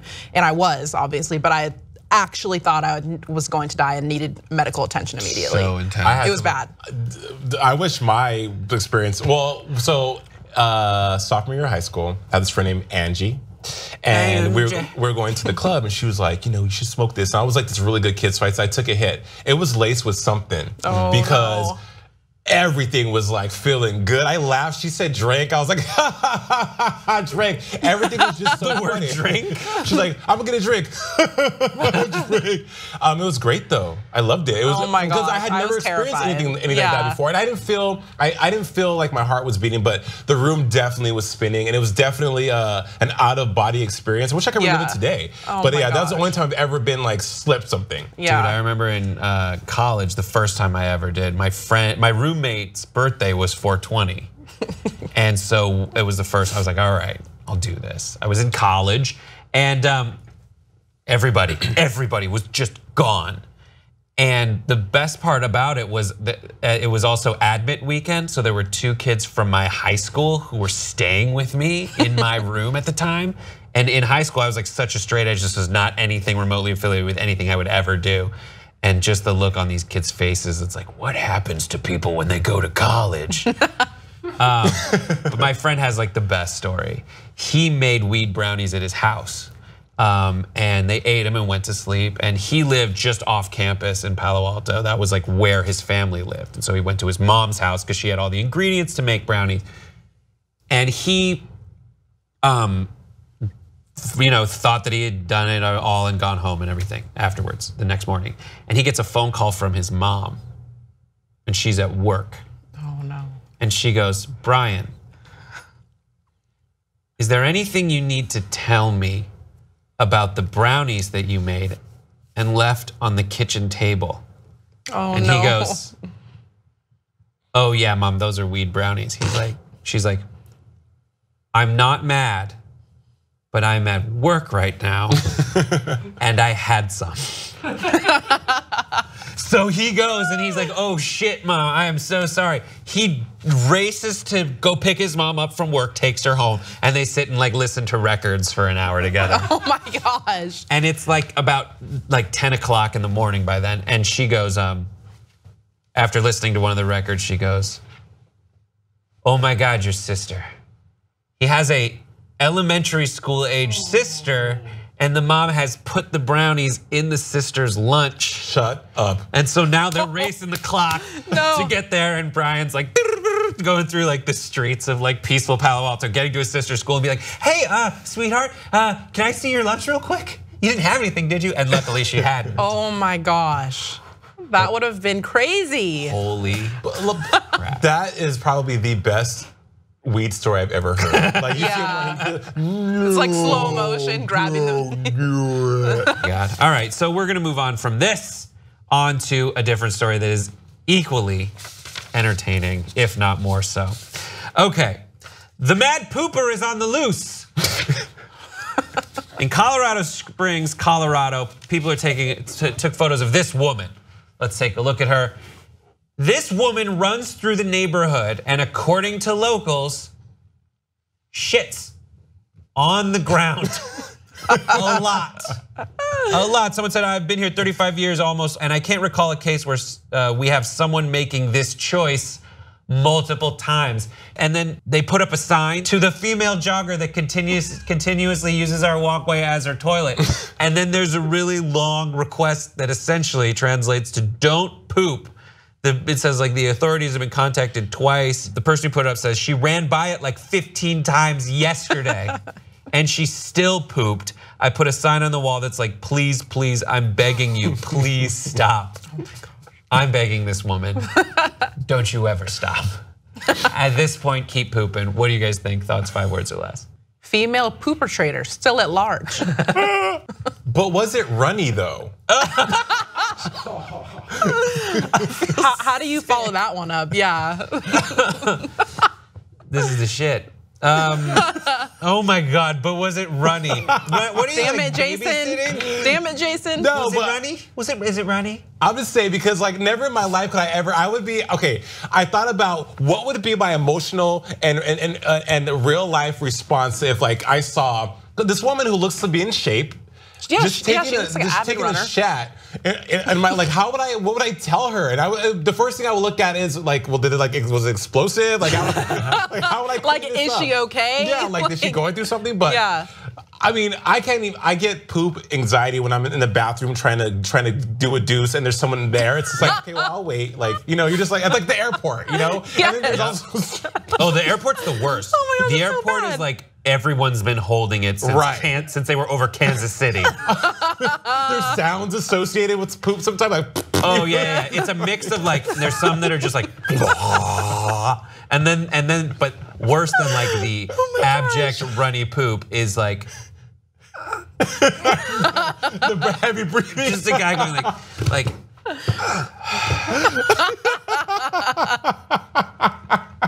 How did we get to this point? Because it's so right. In the road. Like, okay, my one thing is I know only because I have a friend who runs marathons. Like when you're running that much, stuff has to come out. Yeah. But also, if you are a runner like that, you know, like foods that you probably shouldn't eat before you go running. Yeah. You usually plan out where you're gonna go to the bathroom. Apparently, there was a bathroom just like a block away from where she keeps on pooping. So like, not a lot is adding up with the story, and I also don't quite understand like why she wouldn't just move to like the grass at least. Yeah. Like not where somebody's stepping, where kids are like riding their bikes and stuff. Like, I don't know. Help the lawn, you know? I mean, like have like a poop doggy bag. Just scoop it up. Brett, we talked about here on Pop about dogs pooping. You see the dogs go like, what? Right. This is probably what she was doing. Like, okay. They like arch their back in a weird way. And what if she was like, oh and like, you know how there's different types of poops you can take? What if it was like a hard stool? Like she just like, Right. How great would it be if like she had like if she just started, she like can't stop pooping, whatever it is. Yeah. I think it's a grudge personally that she has against someone specific. Yeah, it sounds like this. it. But I want her to like go and like poop and then like pull out a little baggie and like pick it up and tie it off and throw it away like she's trash. taking your dog. And I mean, it's illegal to poop and pee in public, which I totally get. But like, if you clean it up, it never happened, right? Never happened. Or what if she's like really pissed at that person's like, I went to Chipotle yesterday. You just wait for that.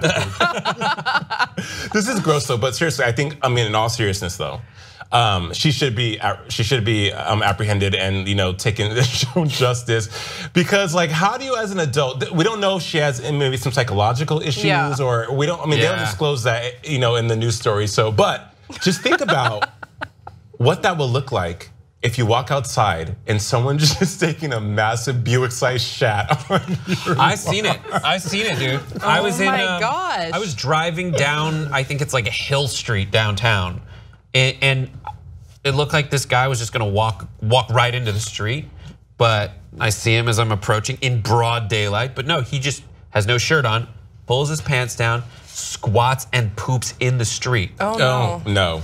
I've seen somebody peeing. Yeah, that's but different. it's like, it is a little different. But also, I don't understand why these people, if they see her shitting, why don't they just get in their car and follow her to her home and give the police her address? Because the trauma from watching her shit is too much to bear, Darren. Where's the craziest place you've actually did a number 2 at?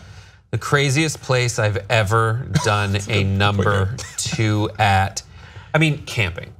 Yeah, but camping is crazy. I know you're doing it, and I know other people who do, but like, we've solved all these problems. Why are we giving them back to ourselves? Like, the answer is a toilet, the answer is a house. Like, why are we taking a tent into the wilderness? But just when you find yourself like digging a hole that you're then going to poop in, like so that bears don't find you or whatever, like I feel like an idiot. But the weirdest part is like before the squatty potty and everything, the first time I did poop in a hole, I did that and I was like, oh my God, it comes out so much easier when you squat. Note to self. There you go. What about you? I've never taken a deuce and camping because I don't want people to be like, oh, you had corn. Just kidding. I knew a guy. I knew a guy who was like, you can't digest the outside of corn. Yeah. So at what point, if you just eat corn, will your poop only be corn casings? And the answer is 2 weeks. Well, or all the gum, I'm waiting for that to come out. But I've never, I think, I just, again, like when I go to the restroom in public or like in public or at like, a public place, it's just always like, I put on music, I do courtesy flushes because it's just weird. And it's something we all do, but I feel like they're judging you based on the sounds you make in the bathroom. Like you saw like the guy's like, I don't feel like I make sounds. No, I was in the bathroom one time when you were doing a deuce. So I was throwing makeup on. Brett, you for sure make sounds. We have in our bathroom here, things you will find include at one point matches, but like a box of matches. That's courteous. Awesome, honestly love it. And two, there's always like classical music playing. Right. It's a very like KPCC. Crappy radio from public radio. It's like kind of staticky, and that's just so people don't hear you poop because it's a one person. Behind the scenes, That's in nice, TYT. though. Darren, do you feel comfortable discussing this? Yeah, I do, absolutely. Love it. There's not much that really grosses me out, actually. In fact, there's nothing that grosses me out. So what is the weirdest place you've had? The weirdest place, well, obviously camping, but when I was little, I would ride the bus home, and if my mom wasn't home, the doors were locked, right? Yeah. So when you gotta go, you gotta go. So my mom lived on 2 acres, which was nice because you could go in the backyard. There was like big, huge evergreen trees around. It was basically like a big toilet. So you just went and all over it. Well, not like on the lawn because then she would know, but like out in like the bark dust where like people don't go. Did you like keep toilet paper with you in the bag? Like, I know this is gonna be a problem. No, that's the thing, because like I was so young and I wasn't really keen on like hygiene at that point in time. I was just like, let's just go for it. I did it. Done, pull up the pants, Yeah. wait for mom to come home. God, good for you. Good for you. I couldn't do the whole camping thing because I don't have to dig a hole and like cats and just like put it in, Right. No, couldn't do that. But it's like we talked about this before. It's a cleanliness thing, Like I feel like if you have, depending on what you eat, your stool. This is so gross for Pop Trigger. I'm sorry, but your stool's gonna be different. It's about cleanliness for me. I want to make sure I'm like super clean. That's why I'm telling you, if I went camping for a week and I would just hold it for a week. Yeah, there's a Naked and Afraid episode where the girl doesn't poop for 21 days. That can't be healthy. 21 days, and afterwards, everyone, they're like, oh, I lost 35 pounds, I lost 25 pounds. She's like, I lost 3 pounds. I didn't poop at all. Oh my gosh. Some people have, ruin your life with poop. I could talk about poop forever. What does that say about me? A lot. You're into scat play. Just kidding. cut that out. Leave it in. There's nothing wrong with it, I guess. Yeah, there's something wrong with it. I don't know. All right, what do you guys think? Let us know. Don't go away. When we come back, we have a lot more to talk about, including how people live in universities around the world, what their dorm setups are, and then the worst assignment you can give a 5th grader. What is it? We'll let you know after this. Worst assignment ever. A 5th grade teacher in South Carolina gave this worksheet to the students. If you'll see the part that isn't answered, it says, you are there. You are a member of the KKK. Why do you think your treatment of African Americans is justified? This was given to 5th grade kids as part of a worksheet. And as you see on the top, it's like KKK, purpose and motivations, effects on opportunities of African Americans, and illustration. The uncle of a African American kid pointed this out and was like, what the hell are you having kids do? We'll discuss it. Thoughts, 5 words or less. Why? It's time to get real. This is not okay, KK. So what was he thinking? What is this assignment? Okay, so I get the intent of the assignment. Or I think I'm trying to grasp the intent. Yeah. They're trying to probably in the light of Charlottesville and how prevalent racism and things of that nature are readily available for kids to see.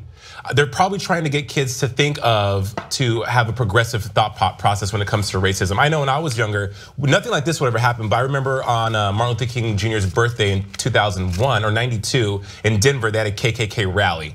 Okay. And it was scary for me because I was always taught the KKK stood for this, which they do. So I think that the teacher, who was African American, was trying to get kids to think about racism, how it affects other people, and why it's bad. Now, this exercise is in poor taste because illustrations, you're gonna have kids that are probably gonna write things like, well, the KKK is cool, or you never know what they're gonna say because kids say the darnest things. But I think the intent was good. It was just poorly executed. Yeah. Yeah, I think so too. I'm right with you. I think that the intention was there, but I really have a problem with how the question was worded because it only gives you the option to answer it one way, and that is to basically back white supremacy and the KKK. I feel like if you would have asked it more on the terms of like, do you think that their treatment of African Americans were justified? Why or why not? That would give kids the option to be like, no, this like wasn't good in any way. Yeah. Whereas the way that they have it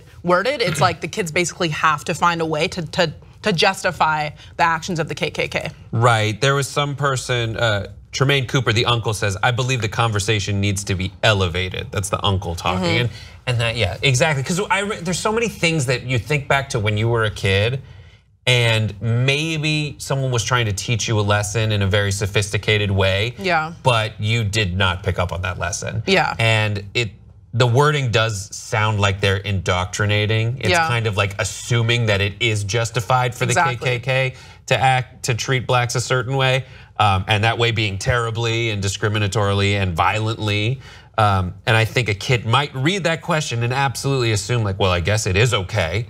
So what's the right answer here? Right. To back it up, what's the like showing my work version of proving that it's okay to discriminate?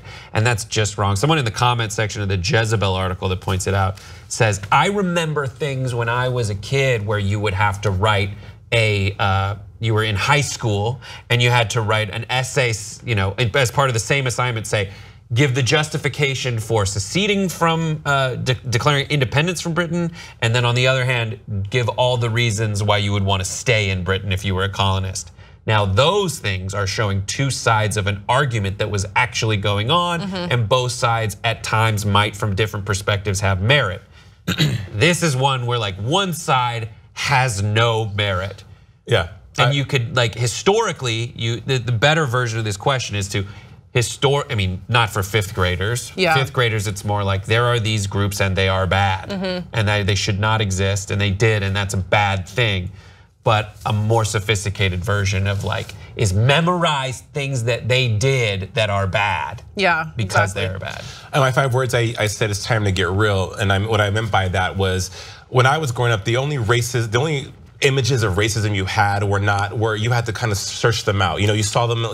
You'd watch movies, or you like the movie A Dry White Season about the apartheid and stuff like that. You had things that were there, but when I say it's time to get real, is because now in 2017, you turn on the TV and racism is like a program. It's you could turn to Channel 5 and have a whole racist news show about things that are going on in the world. So these kids, it's very indicative of the world we live in now. So I'm saying it's time to get real. I think that we should be educating and talking to kids about racism at a young age, because these people that are racist now, that was taught to them at a very young age. Racism is taught. You're not born hating other people. That's something you're proselytized into that by your parents or your family. So I think that teachers wanting or adults or people that are in control wanting to bring awareness to the youth of America and the youth of our future about racism is good. I also think so there was a retort from the school. Right, from Katrina Goggins, who said she's the Lexington Richland School District 5 spokesperson, said South Carolina standards for 5th grade require lessons on Reconstruction and discriminatory groups, including the KKK.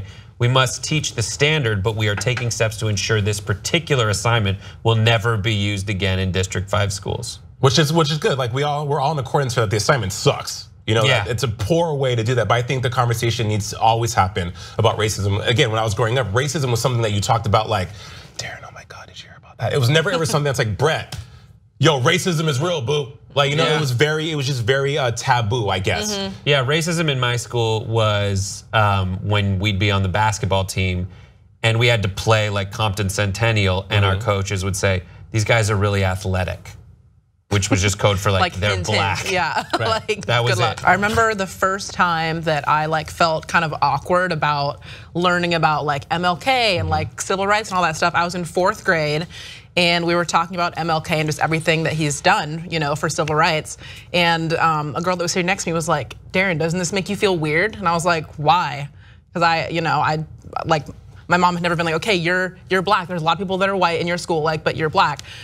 She's like, does this make you feel weird? And I was like, no, why? She's like, cause you're black. And ever since then, whenever kids would, talk about, or in school, when you learn about civil rights, when you learn about, the treatment of African Americans through history, I'd always be like, oh my gosh, is everybody looking at me? Like, does everybody think that I feel weird about this? How'd you deal with it? I agree. I just like pretended like I didn't even like, basically like it didn't even affect me. I just like tried to pretend like it didn't affect me because I was like, I don't want anybody to like think that I feel weird because I didn't up until that point in 4th grade. Exactly. You made it weird. Yeah, when she made it weird for me. I totally understand. It happens to me even now that I'm an adult. Whenever they bring up a black-centric topic, blah, blah, blah. Jason, what do you think? It's always, I was on an after show for Empire, and I was the only African-American cast member on this after show. And Empire, of course, as you know, is a black-centric show.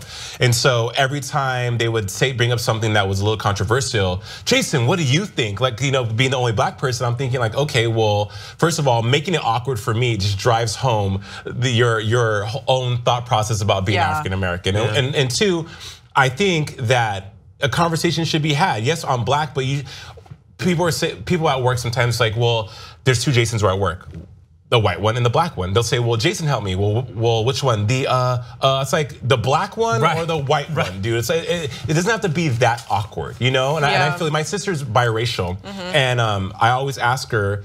Well, I asked her before she told me, Joanna, who do you identify with? Do you see yourself as a Latina female or a black female? She said, I see myself as a black female, and I was like, why? She said, because I look black into the world. They're not going to take the time to be like, oh, she's biracial. She's a black female. So it's really weird, the black conversation. Also, me growing up too, being black, 6'2", and athletic, and not playing sports, that was an issue for people. Where everyone's like, you're wasting it. You're wasting it. Every day. Coach Martinez, Carter, you want to dance? Like, you could be a star athlete. I'm like, have you seen me dribble a ball? It's a tragic event. Was he like, the 2-3 defense is choreography? Yeah.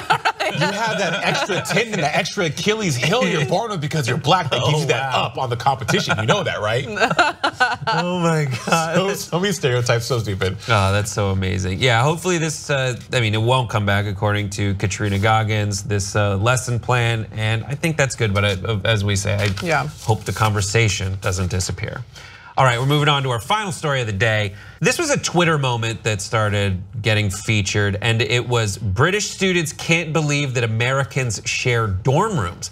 I was completely oblivious to this, but I knew that in America, when you go to college, you get a roommate, but in the UK, apparently you don't. One person said the fact that Americans fork out so much for uni and then have to share a room with some rando is unreal. Sarah Perry is a verified tweeter who kind of took the lead on this. She's from the UK. She says, I will never ever accept that American students have to share a room, ever. It's the US, their fridges are big enough to live in. Stop this. And then she continues, a country so big you get addresses like 5,467 Main Street, and they can't rustle up a room per student. I'm not having it. If uni meant sharing a room in the UK, I'd never have gone. And then adds, the sock on the door thing, is that real? Oh, you're shagging Lindy from Phi Beta Kappa Omegatron. Okay, fine, I'll sleep in the hall. Thoughts, 5 words or less. It's all about the money. Sleep farting, that's all I'm gonna say. Roommates teach more than college. Yeah, agreed. First of all, this chick she's real bitter. Yeah, what is she mad about? I think she's a comedian. Yeah, I think what's she's she mad about? Going a little over the top for it. I'm totally shocked. In the UK, you get your own room. Yeah, that seems like excessive to me. Sophie, were you the one that said that you studied abroad and you got your own room and it was amazing? You loved it? I liked it, but it was really small.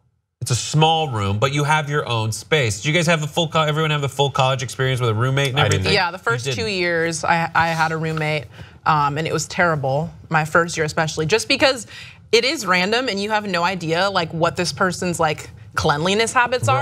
Right. And like I wouldn't say that I like scrub down the floor with bleach every day, but like I keep my shit clean, and like nothing on the floor, no like food left out. My roommate was the opposite. And we actually had like mice coming into our room because she left like food out and just like drinks spilled everywhere. And I would literally watch mice like go to her side of the room. And finally I was like, Mom, I can't do this anymore. Get me out of this room. So, she was pissed because my parents only paid for college and they were obviously paying for a room where there was mice in it. So she like called the school, like got all up in arms about it, and I finally got my own room. But I think that's the biggest thing is like you don't know what this person's background is. Toss-up, yeah. It is a complete lottery. And they're making so much money off of all these kids going to school. You'd think that there'd be a better way to like match people to rooms or something. So my youngest daughter, Julia, went to UC Santa Cruz, and she had a roommate. And I think that's part of the college experience for some people. There's that magic of those memories that you have. Oh, my roommate in college, you stay friends with. My sister lives abroad, has gone to school in London, and she too had her own room, and she was shocked by that. And they're really small. But I think if I had that college experience, I would want a roommate. I say sleep farters is because I had friends that would sleep over, and like that was a problem. Right. And so to me that'd be kind of awkward. Like just people